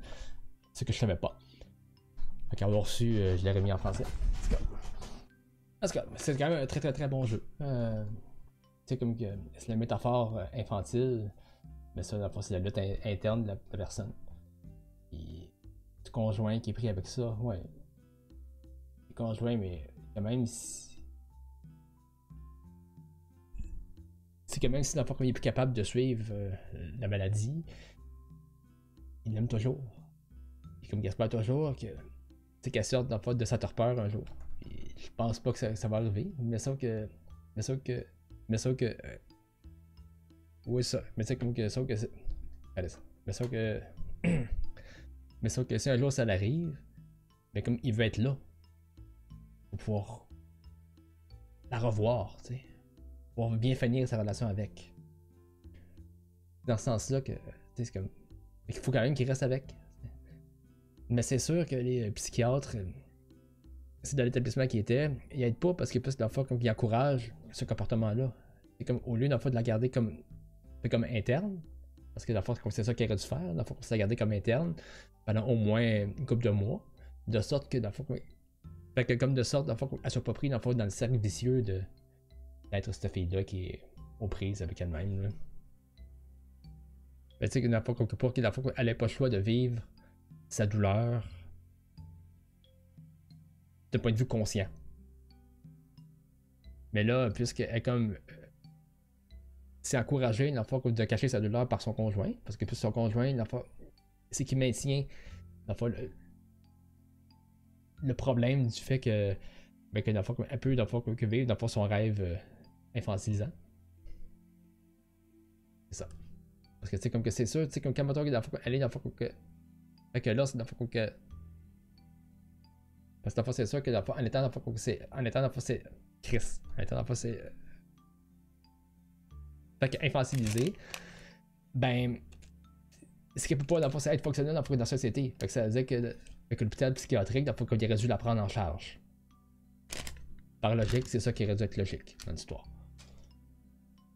Mais en même temps, c'était quand même une belle petite histoire. Puis une belle petite histoire d'amour. Qui vire mal, mais c'est une histoire d'amour malgré tout. Il faut quand même prendre ça en considération. Puis ça a quand même sa beauté. Fait que peu importe comment on le voit. Même si c'est tragique, c'est quand même beau. Fait que c'est ça qui est ça. Fait que moi je reviens demain avec le jeu Yearning. Fait que en espérant qu'on se revoit demain. Donc si vous avez aimé que vous aimez aujourd'hui, fait que des fois pour qu'ils se follow juste en dessous. Même chose pour ceux qui sont sur YouTube en train de regarder, enfin d'avoir. Tarnac. Fait qu'en train de regarder, faire la rediffusion, qu'est-ce qu'il y a juste en dessous. Même chose pour mon Discord, le lien il est juste en dessous. Donc passez une bonne soirée tout le monde. Et on se revoit demain pour un autre épisode.